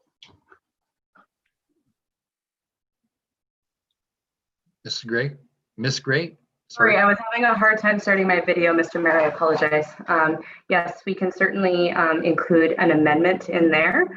If you give me and my team just a moment, we'll draft it up for you. Okay.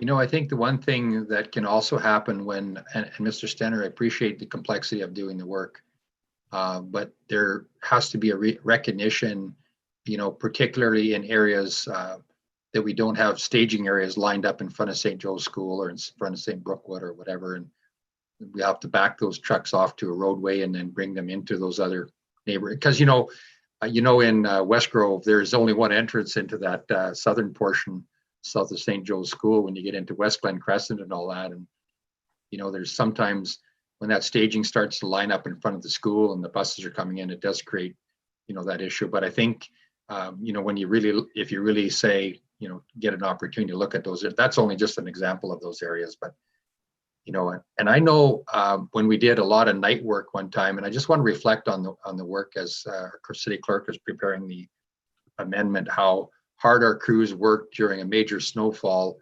And when we didn't quite get all of Grove Drive cleaned up, and then all of a sudden, you know, my phone is ringing off the hook because we have, you know, we have trucks blowing, snow blowers blowing snow, you know, on Grove Drive when all the school buses are going down Grove Drive. But I think you did a great job in a lot of some of the winter work or evening work that we did. And maybe that's one of the other options we have to look at. But, you know, keeping off our main arterial roadways with you know, during those early morning hours. And it's extremely difficult and complex.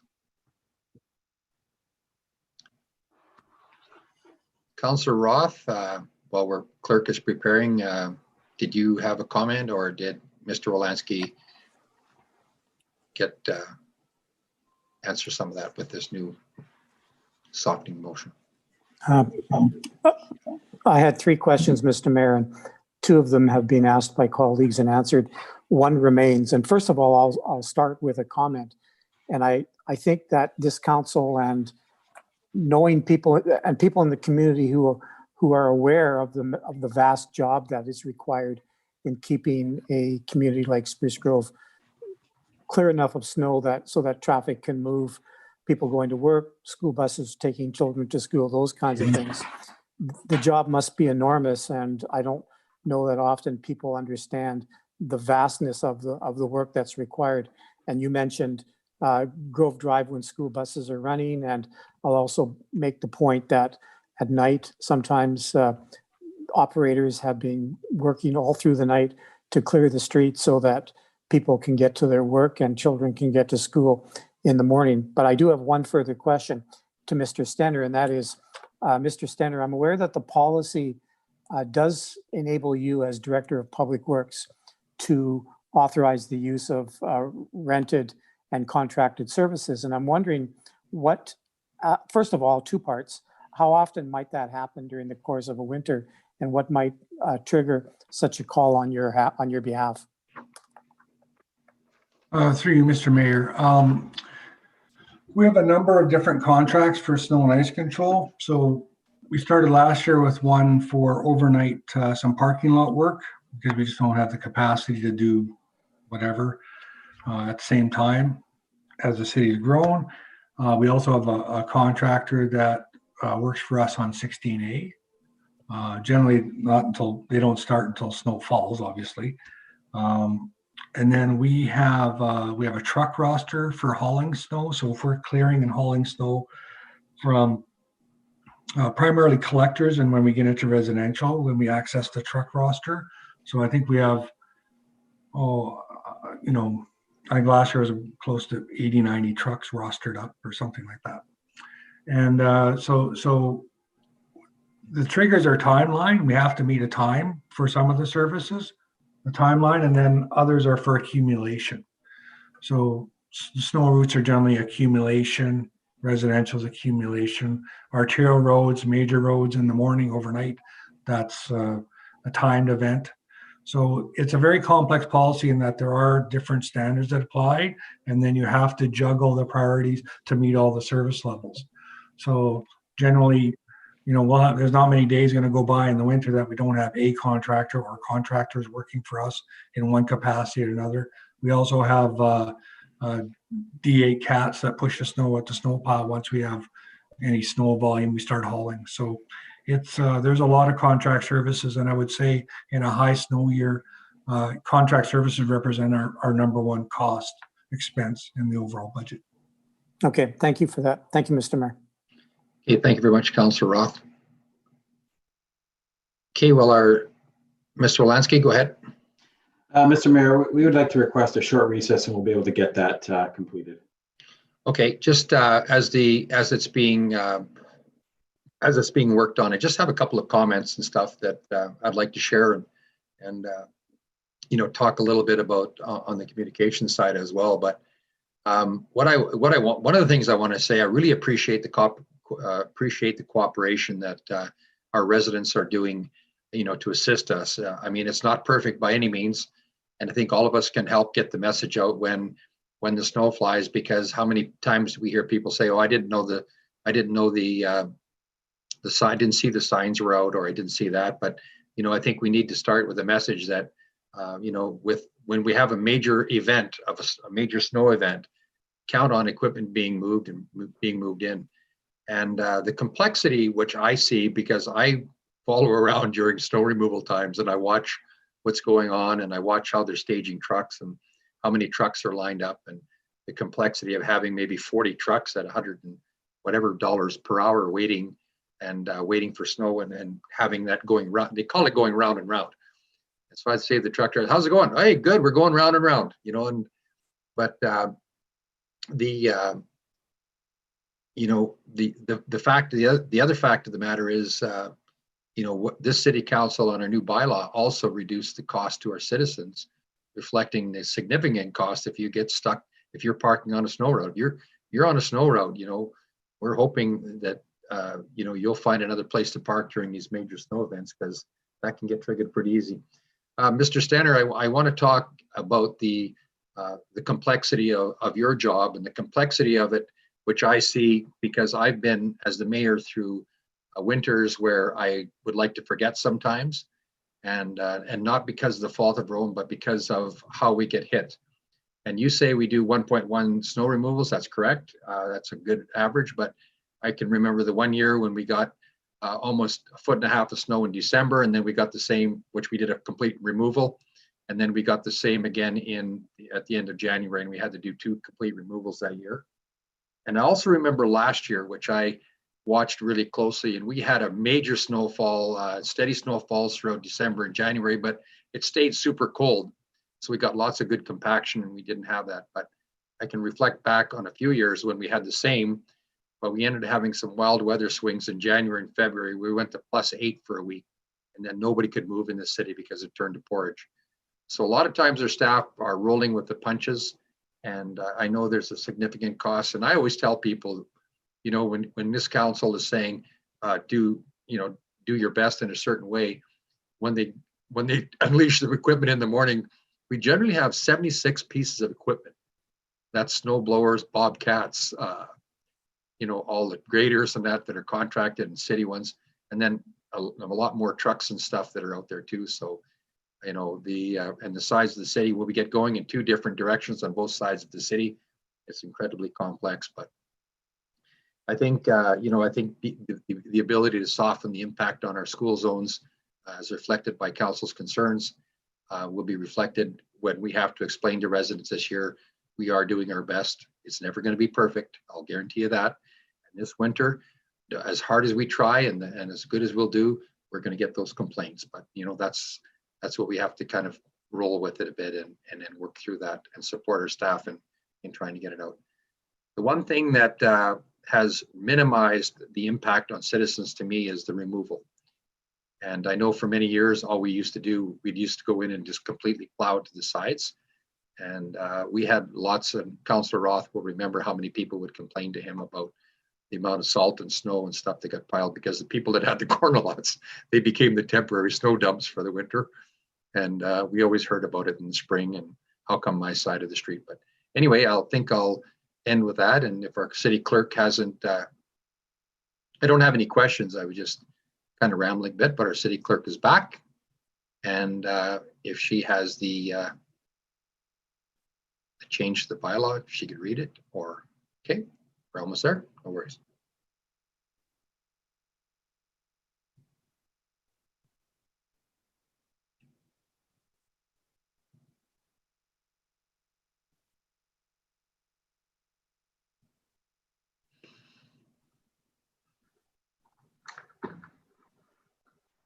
Thank you. Can you please confirm that you see a Word document? Yes, we do.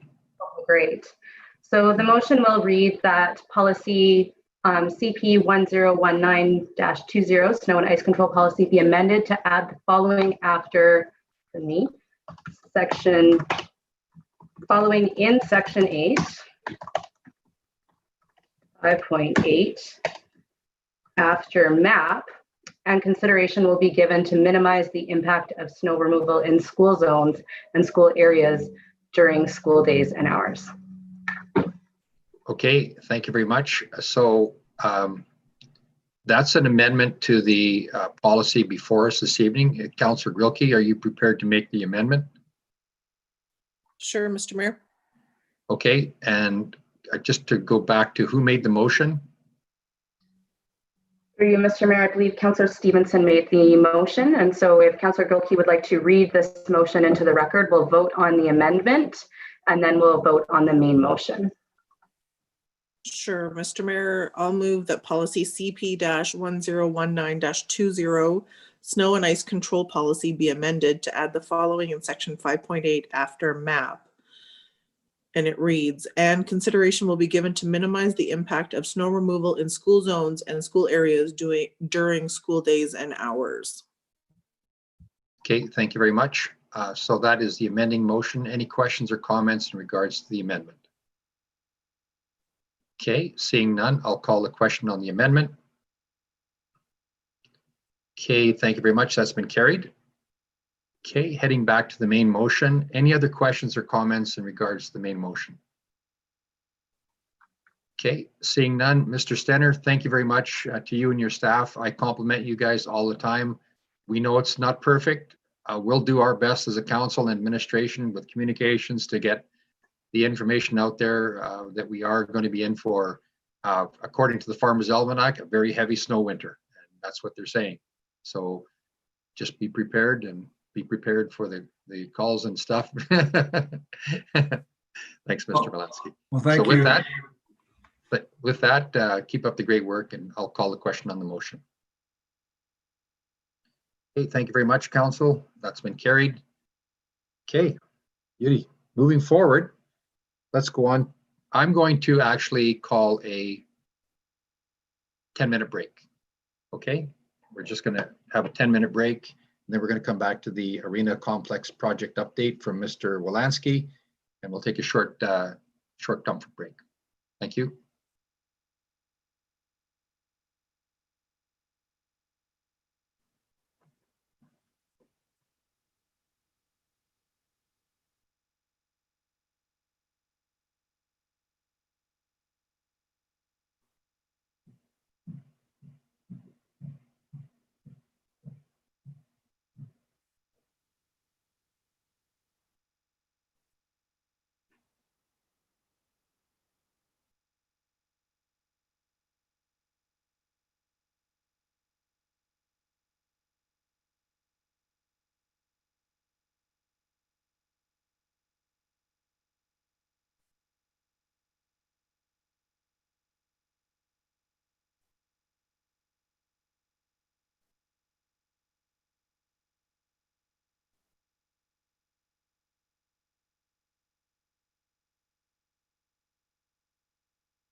Okay, we're all back.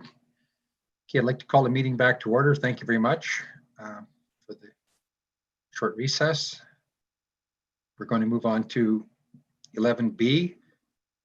Could I get a motion, please, for 11B? Councillor McKenzie. Yes, Mr. Mayor, I'll move that the update on the Arena Complex project be received as information. Okay, thank you very much, Councillor McKenzie. Mr. Wolanski, this is being presented by you. Thank you, Mr. Mayor. I'm just going to provide a brief update this evening on some of the additional work that has been undertaken. But the main purpose of this evening is to present to council the results of the public engagement, which I'll turn over to Mrs. Hetherington later on. As we reported to council back in August, we advised council that a multi-departmental project team was established and serves as the body giving direction and approval of the actions of this work and this group. Sub-teams have been established, and I wanted to provide very briefly some of the following updates to let you know some of the work that's been going on in addition to the engagement exercise.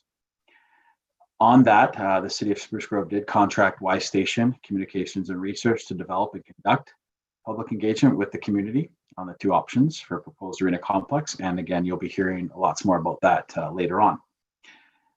We've also been meeting as a subgroup related to landowner relations and negotiations, looking at information and questions that we want to present and ask of possible landowners. And then we're going to be setting up meetings in the next month or so to begin those discussions, and then also get some input and feedback from them as the next steps in the process. We've also had several meetings and will continue to have meetings with some of the significant stakeholder groups such as Spruce Grove Saints and our other minor associations. We'll continue again to have those ongoing discussions and regularly scheduled meetings with them.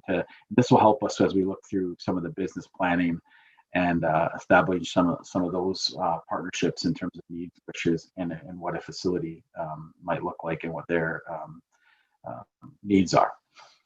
Also, when we look at business and functional planning, that's a key step, obviously. Council has had lots of questions around that, and we have done some preliminary analysis for an arena concept plan. In many cases, this work includes some of the stuff that we've already been presented and looked at.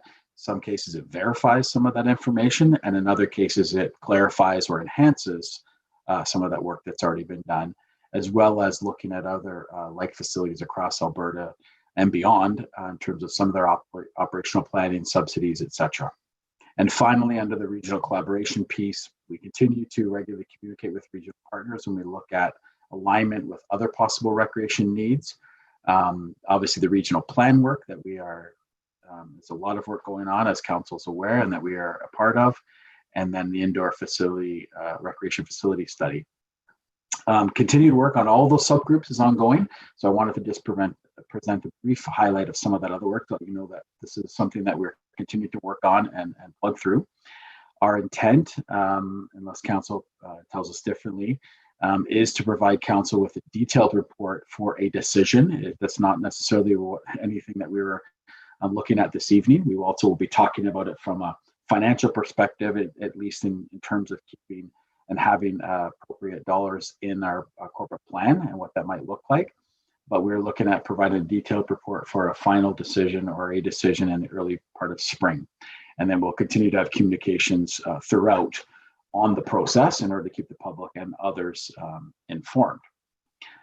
Again, that's just a brief update on some of the other work. I'll turn it over to Mrs. Hetherington now to talk about the public engagement and introduce that topic, which is the main part of coming here this evening. And then certainly when that's finished, we'll answer questions on that or on the next steps and some of the other work that's been done.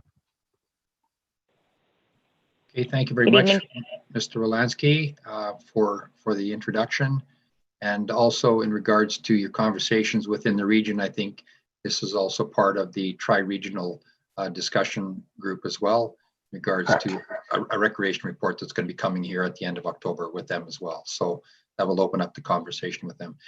So over to you, Mrs. Hetherington, in regards to the community consultation. And I want to say that I appreciate the fact that this council has engaged and continues to engage with the public on gathering information on topics of interest and such to the city. And thank you to your team for getting this put together over a short period of time, but go ahead. Good evening, Council. It's my pleasure to be here this evening. As Mr. Wolanski mentioned, we contracted Y Station Communications and Research to develop and conduct public engagement with the community on 2 options for a proposed arena complex. The goals of this public engagement were to raise awareness of the project, educate on the options, financial considerations, and the city's fiscal position and future choices, and collect feedback on those options. Y Station's approach was an online web-based workbook survey. It was launched to the community on September 16th and was available until September 30th. The feedback received captures the sentiment on the 2 options and informs council and administration on the community's awareness and understanding of the project and current options. I'm pleased to introduce to you Ms. Tracy With, COO and partner with Y Station. She's here tonight to present the feedback from the public engagement activities. So I'm going to turn the floor over now to Ms. With. Good evening, everybody. Nice to see you again. I am going to try to share my screen again. Let's see if it does what it's supposed to. Okay. There it is. All right, folks. So we are here today to review your public engagement for the Arena Workbook project. So we're going to hop right into that. So again, to reiterate what Mrs. Hetherington mentioned, we had the survey created and launched between the 16th and 30th of September. We did have a total of 602 responses, which is a quite a high rate of participation. I hearken back to the cannabis bylaw as being the last time we saw numbers this large in the city of Spruce Grove. So very interesting topic in your community. I do want to mention though we're calling this a survey, it's really important that we understand that this was a public engagement opportunity. So it wasn't random. It wasn't necessarily a random type of approach. It was a self-select opt-in type of opportunity. So keep that in mind as we're going through our results this evening. So option 1, the information provided to residents was that this was a twin pad facility, the cost being 30 million in terms of capital with a land acquisition cost of 1.8 million. Annual operating net operating deficit was highlighted between 450 and 500,000 a year with a tax implication of 2.44%. When we look at, again, just some additional details, the programming is listed here in terms of the different types of programming that would be supported by this type of facility. Again, the potential positives would be to address the current ice shortage, could incorporate other recreational uses, offers location flexibility, and highlights the affordability and lower operating overhead. In terms of trade-offs, it's not necessarily a sub-regional or metropolitan attraction, doesn't address the amenity needs other than ice. Again, not necessarily suitable for elite hockey, not multi-purpose, and limited in terms of improvement to the surrounding property values to the site. Some of the features that we detailed included, again, 2 ice surfaces with fixed seating for between 250 and 500 each, a snack bar, meeting room, 12 dressing rooms and large storage, pretty typical for a twin ice pad, skating rental and sharpening, as well as a team warm-up area.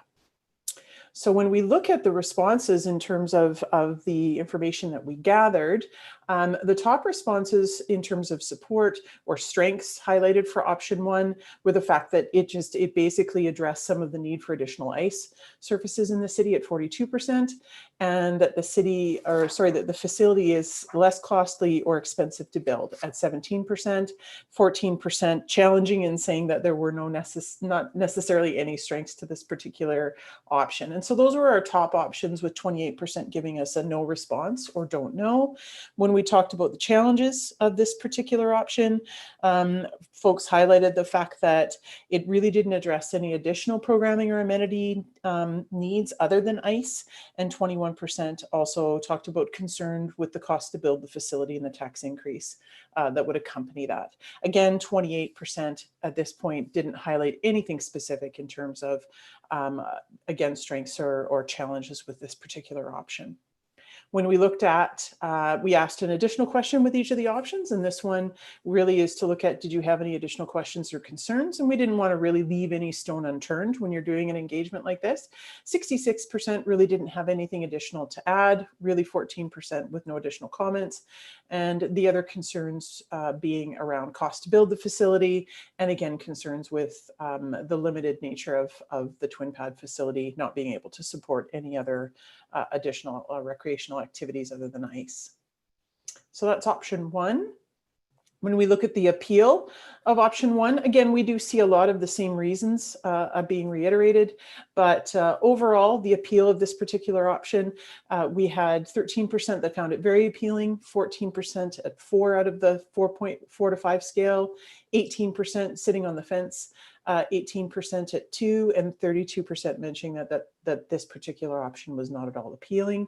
Again, we did want to kind of do a little bit of an additional dig in terms of the provision of those responses. And you'll see that, again, our measures are really quite similar to the additional ratings from the previous sections. So, you know, the reasons being very consistent in terms of the reason for support being that you know, the need for additional ice. The reasons for being neutral is that it doesn't necessarily, it addresses ice, but again, doesn't necessarily address any of the other needs in the community. And then lower support being, again, doesn't address any of the additional programming or recreational needs, and then concern over the cost to build the facility or a tax increase. So those were the top reasons behind each of those particular ratings when we look at option one. We're now going to move on to option two. So option two, again, was the spectator arena and the community rink. The information provided to the community was a cost of $42 million to build, land acquisition cost of $3.5 to $4.7 million, the net operating deficit being between $900,000 and $1.1 million, and the tax implications ranging from 7.44 to 7.63% in terms of tax implications. When we look at, again, the options, programming options for the twin pads does support elite hockey, junior A or B hockey, provincial and national level ice sport competitions, as well as dry floor competitions, and additional dry floor events, including larger community gatherings, including like a Remembrance Day or graduations. That type of activity would be supported in option two. The potentials were included the ability to attract some higher level sport, addresses, again, the ice shortage, allows Spruce Grove to host other sub-regional events suitable for elite hockey, and the potential to increase property assessments when adjacent to the surrounding properties. The trade-offs, again, were the design limits or the ability, again, to host larger commercial, cultural, or community events, and then again, the higher operating deficit being the top two in terms of option two. When we look at the features, again, 2 surfaces, but this time we had one with fixed seating around between 2,500 and 3,600 with floor seating in the ice space, with another fixed rink for 250 in the community rink. More room for concessions or more concession opportunities, a meeting room, a larger meeting room with 100-person capacity, the same 12 dressing room and large storage areas, 1 large team room for the primary tenant, as well as a video display scoreboard, were all included in the pro forma for the option two.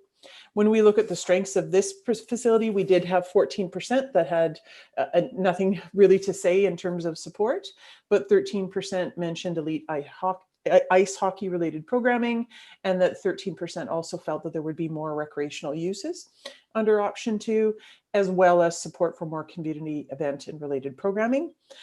Top concerns with this option, at 47% were concerned about the cost of the facility to build in terms of the tax increase, as well as they felt that it was still an ice-based facility. So slightly smaller than option 1, but still a concern. And then we had some other smaller concerns in terms of operating cost, facility might be underutilized, that kind of challenge. When we look at the other additional comments or concerns, again, nothing resonated by more than 10% of our population, that the top one being concerned about the cost to build the facility and the tax implications, as well as the fact that this is seen as some perceived it to be more of again, an ice-only facility. When we look at it, when we look at the appeal of this option, we do see very polarized responses here. So 26% found it very appealing and 17% a 4 out of 5, with 11% at 3, 2%, or sorry, 10% at 2, and 31% felt that it wasn't appealing.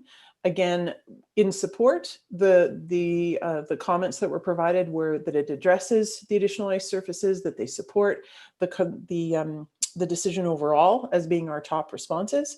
When we looked at why folks gave it a 3 out of 5, again, there were concerns, same type of concerns that were mentioned in option 1. So concerns about the cost to build, the tax increase, as well as not addressing anything other than ice in terms of the proposed facility. And then for those that found the option with ratings 1 or 2 in terms of appeal, again, concerns about cost and doesn't necessarily address the programming or recreational needs other than ice. And then already felt, and then smaller numbers again, it felt that there were already some of these existing these facilities in the city. So when we look at the overall considerations, because we did want to stack these up overall so that we could understand it independent necessarily of the options, operating and capital build were the 2 biggest concerns at 65 and 63%. 56% talked about the increased access to ice for the community. 54% highlighted the capacity for event hosting. 51% talked about seating capacity, and then lowest on the totem pole was suitability for elite hockey in terms of our ratings of 1 to 5 in terms of very important. So when we look at it, again, the cost of the operating and capital, top of the list, and just a little bit lower, but still highlighting a need for access to ice and event hosting. When we look at other considerations that might be important, really when we add the no other considerations and the don't know, that makes up the vast majority of our group here. 15% really only spoke about the suitability for other sports, recreational programming, or amenities, being again the common theme in terms of those other considerations. And then when we look at our option preference overall, we did want to provide you with a bit of a summary. So we had 41% that were in support of option 1, which was the spectator arena and community rink, 14% in support of the twin pad, 5% stating that they found both or either, 5% in terms of it depends. And that depends, I do have a list of that, but it's quite quite a wide variety of responses that went with it, if it depends. And then 28% felt that they just didn't prefer either of the options.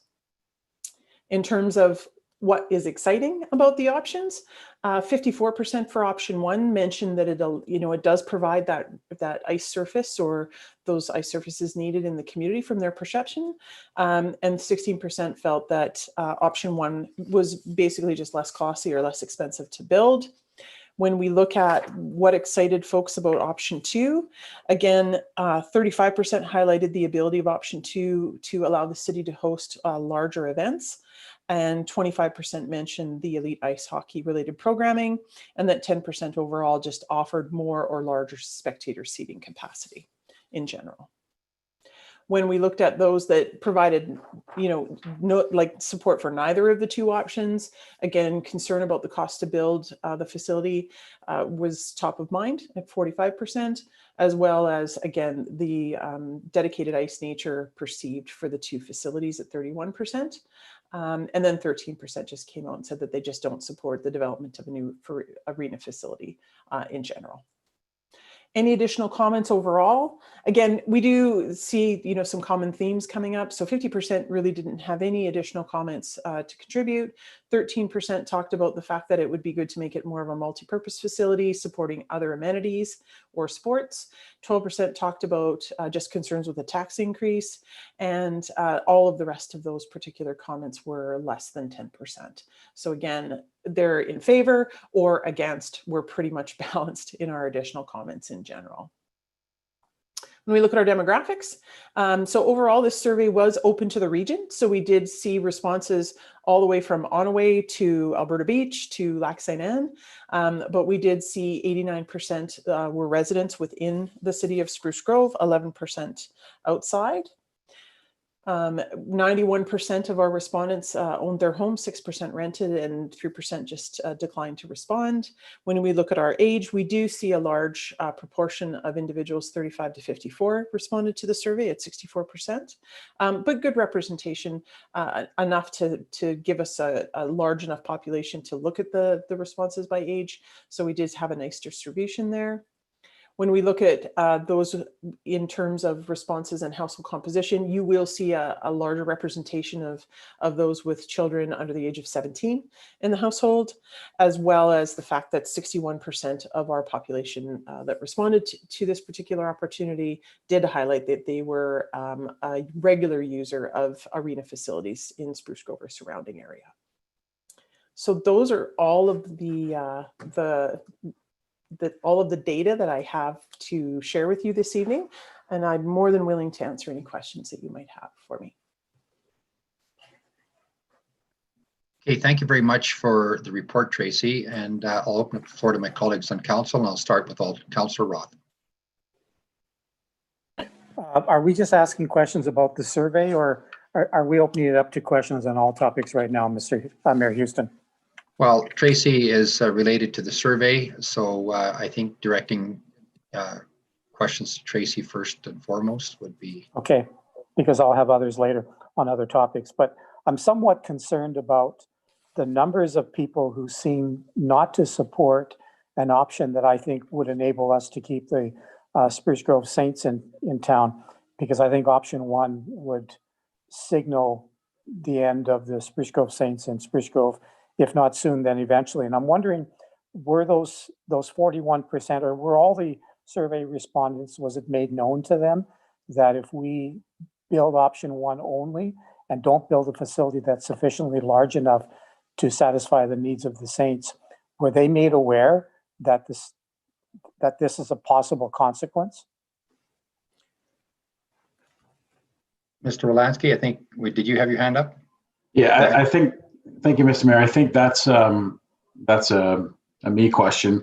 No, we were very purposeful in that we did not specifically mention the Spruce Grove Saints.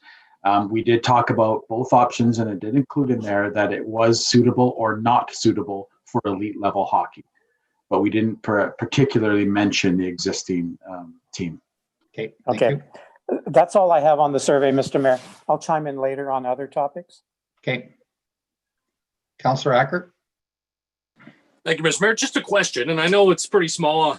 There's only 65 not residents of Spruce Grove, but if we're looking at a facility that may not be extended regionally, I hope it is.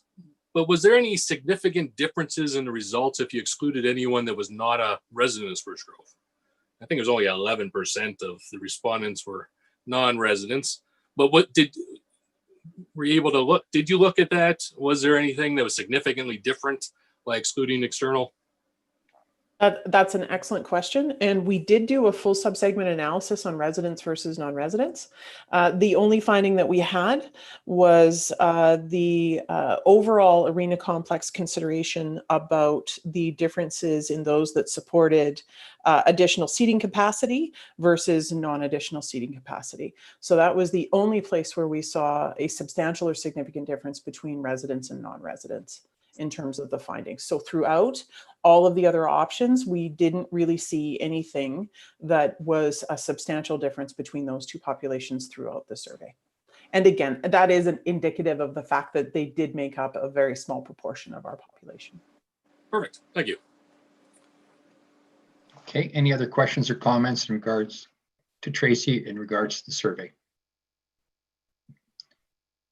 Okay, seeing none, I will, okay, Tracy, thank you very much for the presentation. And it was interesting as a read, and I think we recognize, as a city, and we appreciate the feedback, because one of the things that stood out for me was the recognition of the cost associated to our taxpayers and what that meant on a tax implication. And that's where the rubber hits the road as an administration and council and within the region of reducing those costs directly related to our taxpayers and refining the business model that would support a lower tax increase. And I think there's lots of work that we need to do on that to get to that decision making process. And we do have some time to do that work. And I think a big part of it would relate to some of the outreach that we did within our region and some of the response that we got. Recognizing there seemed to be a bit of a preferred option to meet the needs of the community. And that's kind of reflected in your report as well. And I think that's another part that this council has to do in regards to the actual construction facility to make sure that it meets more than just the ice users' needs and provides a lot more broader use for the community. We'll get a lot more buy-in. So we've got some work to do on it, and appreciate the outreach that you provided, and Mrs. Hetherington for working with your group to get us that information. And it's exactly what it is information. And it's not a defining document to say this is what we need to do or we don't need to do, but it's a tool that we can use and bring more awareness to many members of our community when they went through the survey, and appreciate the work. Okay, thank you very much for your report, Tracy. And moving on, if there's any other questions, I think Councillor Roth, you had some questions to Mr. Wolanski. Go ahead. Yes, I do. Thank you, Mayor Houston. To Mr. Wolanski, I know that some consultation was done with the Spruce Grove Saints. Another question regarding the Saints.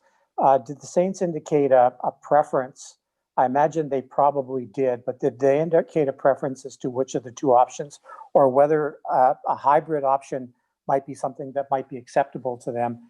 And did they indicate what potentially the likelihood might be that they would reconsider Spruce Grove as a location for their team if they only got an option one or something similar to that? Thank you, Mr. Mayor, through to Councillor Roth. So we haven't gotten to that level of detail yet. What we have done is confirmed sort of some of the requirements or the needs or the desires that they may have in a new facility. We just kind of reiterated some of the things that we'd had in previous discussions, because if you recall, when we had some of those early discussions, that's when we had 3 options on the table, which included even the larger sport and entertainment center. So we just wanted to say that now that we had these 2, what were some of those needs and wants, just verifying that. So we had those discussions, but we didn't get into a level of detail on those. One of the things we have done is say, well, now here in this, and I'll be, I can't answer to say that we've only been discussing with them with option 2. Their needs aren't met in the option 1, and just the basic pad, obviously. So we have been under that premise discussing with them and having them take a look at how that would look and what kinds of things would based on a rough estimate of size and seats and some of those things. We have continued to have those conversations and respectfully to them, and they have not made any overtures or demands or saying we're leaving or anything like that. They've been very active and engaged partners and throughout this so far. And in the discussions we've had, those are going to ramp up, getting towards providing you more detail to have included for you to make a decision. And some of those details I'm sure you'll be looking for. Okay, that question will come up again at a later time, as well as a follow-up question that needs to be asked later. But option 2 would provide some competition for existing facilities that exist in the region. And I'll mention the TransAlta Tri-Leisure Center, for example, and the Town of Stony Plains Heritage Pavilion. And one of the things that we're going to do is to be talking to Stony Plain and Parkland County, as well as the province and the federal government potentially as well, about some funding. So I'm wondering if the TransAlta Tri-Leisure Center or the town of Stony Plain has indicated any concern about us developing, and Stony Plain, for example, in either case, whether we're competing with the TransAlta Tri-Leisure Center, the Heritage Pavilion, we provide competition for Stony Plain facilities. Has Stony Plain indicated any concern about that, knowing that we're likely to be asking them for funding? Mr. Mayor, through to Councillor Roth. So I think, the general answer is no. I think a lot of that information is what we're still going to be working on. This was a step that we wanted to present to you. So we're not at the point of having all those details and answers to some of those stuff that will go into a decision.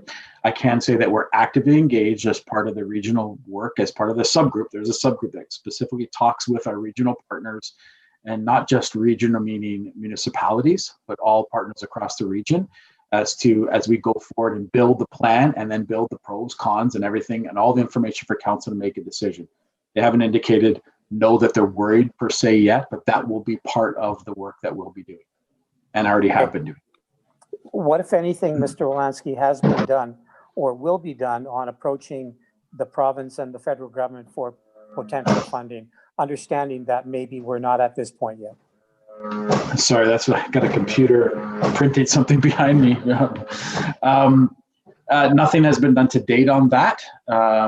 We will certainly look at what options are available. We have looked at some of the other grant programs that were announced as part of the stimulus funding, and we had already applied for some of the other ones and got funding for those. So those grant programs for a particular project are no longer available unless they open them up again. Okay, that's all I have at this time, Mr. Mayor. It sounds like a lot of my questions, I'm very curious about this, but a lot of my questions probably would be best answered at a later time. Thank you. Okay, thank you very much, Councillor Roth. Councillor McKenzie. Yes, thank you, Mr. Mayor. Through you to, I believe, our presenter and or administration. I just was wondering, and I apologize if I missed this, but I know we had sent this out on September 16th and it was closed on September 30th, and it was available on our website, and I know we did some marketing through our social media and such. I just wondered, did we actually send out any sort of like email links to our hockey associations, to the Saints, such that they could send it to their season pass holders, to the people that are truly engaged in utilizing this type of a facility in our community as well? Whether it be the ringette associations or the power skating or the figure skating people and that sort of thing. Because I actually was disappointed with the number for the survey.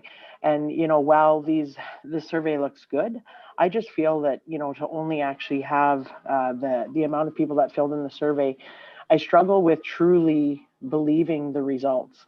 Especially as Councillor Roth pointed out, it's that the support for the Saints, when you think about the number of season ticket holders that we have. So I just wondered if there was any of that communication with the individual user groups within our area. Mr. Wolanski, go ahead. Thank you, Mr. Mayor. I can answer that through to Councillor McKenzie, because again, I'm kind of a part of all the different subgroups. So in the subgroup that deals specifically with stakeholder groups and relations, Saints, and also all of those, we had meetings prior to the engagement going out to the public. We had discussions with them, and we gave them an advance warning that it was coming. We gave them links. We talked to them about getting the message out to their groups. They said, we'll be sharing this with all of our teams and partners. So we had specific targeted engagement with them as an association, but then also told them about that it was coming well in advance so they could get that message out and talk to their people and build the momentum themselves. So that we did that work specifically with them, not just said, go to the website, everyone. We talked to them so they could get the message out to their groups. Okay, yeah, and I guess, to me, there's mentioning it to the groups and talking to them, but then there's, even just that simple, easy email that, hey, here's the email, can you forward it to your groups or forward it to your peeps, your membership, and that sort of thing. We did that. Because sometimes, okay, and that's what I just wanted clarification. Thank you.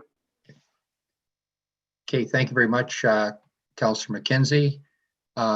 You know, and I agree with you. I anticipated a lot more response. I think we got a pretty good cross section of the community because, you know, we had people in the community that responded that weren't involved with those groups and, you know, maybe didn't see a value in creating more ice, but relative to, you know, information that I got to people or tried to share with people is with the president of minor hockey, Spruce Grove Saints and such. And I said, you know, this survey is coming out. There's your opportunity to let your voice be heard. And yeah, I would have hoped more people would have got on it. And it would have been a concerted effort by associations to really push it out to their membership. You know, but at any rate, you know, thanks for your comments. Any other questions or comments in regards to the Councillor Oldham? Go ahead. Thank you, Mayor, and through you. I'll first say I'm glad that we did this public participation. It's a step in this process. We've been asking for it for a while, and for various reasons it took time to get here, which is fine. I was also surprised a little bit at the relatively low numbers, considering this was certainly the number 1 or 2 issue 3 years ago when we were all going through that election process. And likely would be if we don't get this done in the next year, which I certainly hope we do. I think we need to move this along and get a decision made. To that end, Mr. Wolanski, when this comes to us in the spring, so I should say the next time we see this, are you and administration hoping for a decision the next time, or is there something in between where we'll get more information before a decision, or is the next one you're hoping for the decision? Mr. Mayor, through to Councillor Oldham, I wouldn't necessarily the next time we're hoping for a decision, because we might have some updates in between, but I think our end goal or anticipating a decision is that early spring timeline. You know, if we utilize maybe spring budget as maybe kind of a spring adjustment as a goalpost, that's what we're looking at. Not saying we won't give you some additional information ahead of that as we get it, updates. And if there's any other direction we may need, but so I shouldn't say the next time because there might be an update in between, but that is the time that we are looking for a decision based on some of the feedback we've heard from council previously that they don't want it to be something that goes into the summer of next year. And so that's what we're working towards. Perfect. Glad to hear that. Councillor Roth alluded to a few of my questions, so I'll just clarify. My question was, when we're asked to make a decision, or as we go through the next few months to get to that early spring, to what extent, can you just speak to briefly to what extent the level of detail will be provided to us? So for example, will we have some kind of a firm commitment from a regional partner? Will we have a firm, and I know there's always some variables that go into it, but a firm cost on the building, or is it going to be kind of, and I know that it's hard to know these things long time out, but is it going to be the building's going to be for option 1, say $30 million, or is it going to be the building will be somewhere between $28 and $32 million? What level of detail will we have to make this decision? Yeah, thank you, Mr. Mayor. Through to Councillor Oldham. So as much as we think we can provide, I do believe that, you know, there's always that balance about spending a lot of money to sort of get the more exact costing. For sure, there is always an element of risk as you go into having estimates. I think because this has taken some time, where we've had some costing and we were pretty close, and then we get to getting some more working with some of the local contractors, and I think that those are really some high level details, but I think are pretty close. We're not going to go out and spend millions of dollars here on doing a detailed estimate to get you exact costing, like tender ready documents. So we're going to be providing as accurate as costing as possible. We're going to provide you as much detail in terms of partnerships and possible commitments or not, and what those implications may be. We're going to provide you as accurate numbers related to potential subsidy amounts and operational plans, because I know there's been lots of questions around that. And so it's fine tuning a lot of the information that we've had before, verifying that, looking at other examples in terms of what's realistic in terms of the number of event days and some of those things. And just putting it all together in sort of a more of a formalized package that you have as much information as possible to kind of make the decision to move forward. whether it's going to be within $1 million, $2 million, subsidy of 50,000, or this way or that way, those are going to be some of the things that will play out as we get into the final. But I think you'll have enough. I don't think those would be details that would stop or progress more a decision either way. I think we're going to be really close to be able to have you make a decision. Great. Sounds like you're looking for the right balance, because obviously we could spend another 2 years getting to the very finite details and spend a whole bunch more money, but we also don't want to be too broad and not really know what we're signing up for. So I appreciate the balance, and those are my questions for now. Thank you. Okay, thanks very much. Any other questions or comments? Okay, seeing none, we have a motion to accept for information. I'll call the question on the motion. Okay, that's been carried.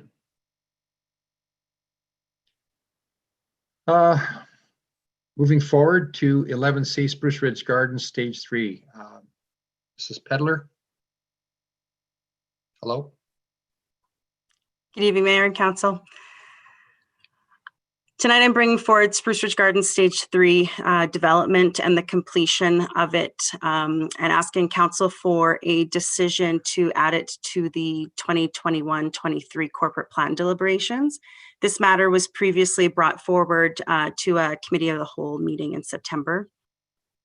The city entered into a development agreement for this development at Spruce Ridge Gardens Stage 3 back in August of 2014. This development is at 2.87 hectares with approximately 42 residential lots.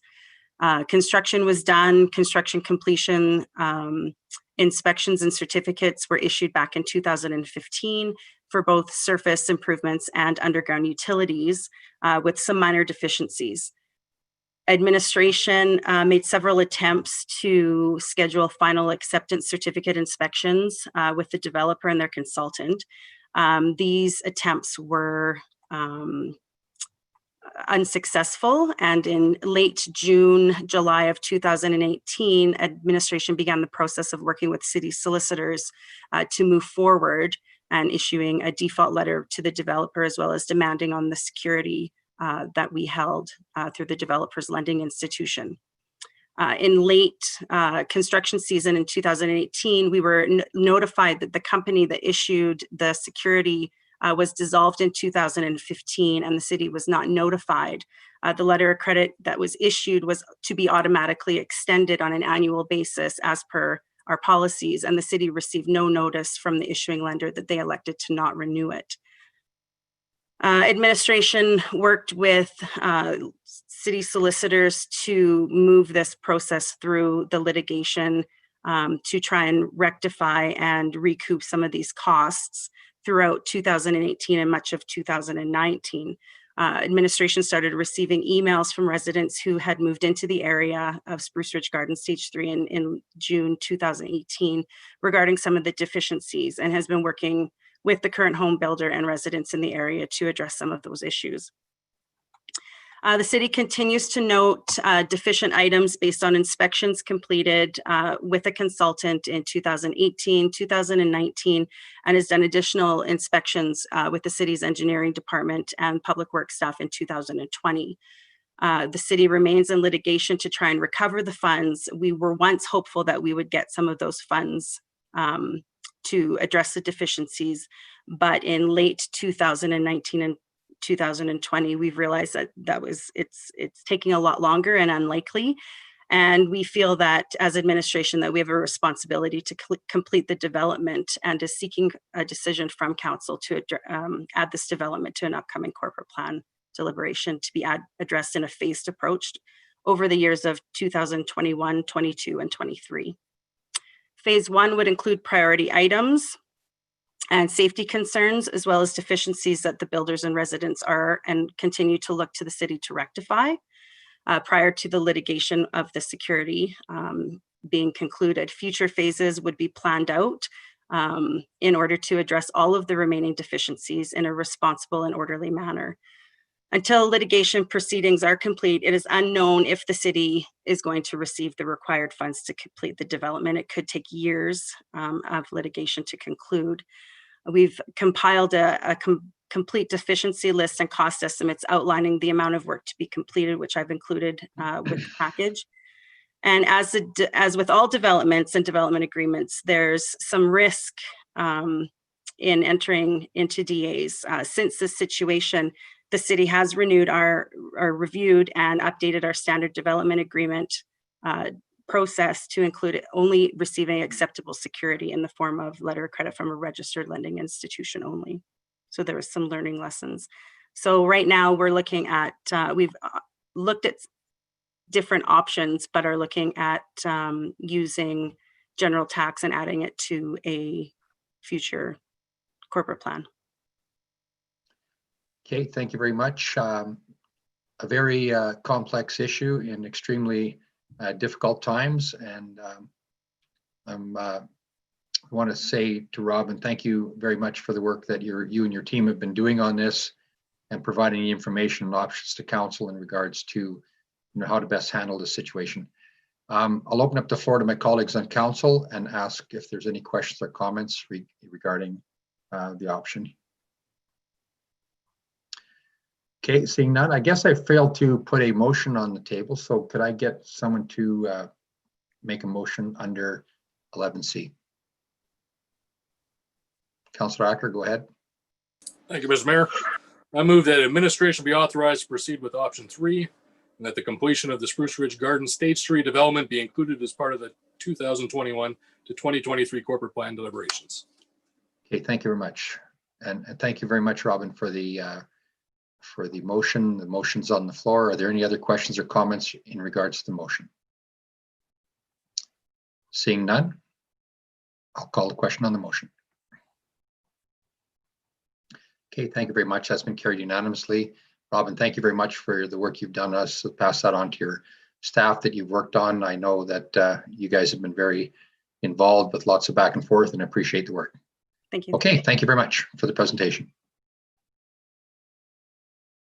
Okay, I think that concludes. Could I get a motion? One more. Councillor McKenzie.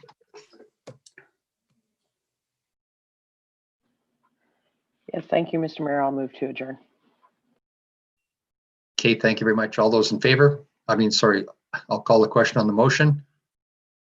I guess I'll join in too. Thank you very much. That's been carried. Thanks very much, Mr. Wolanski. Good night, everyone, and take care. Safe Halloween. You bet.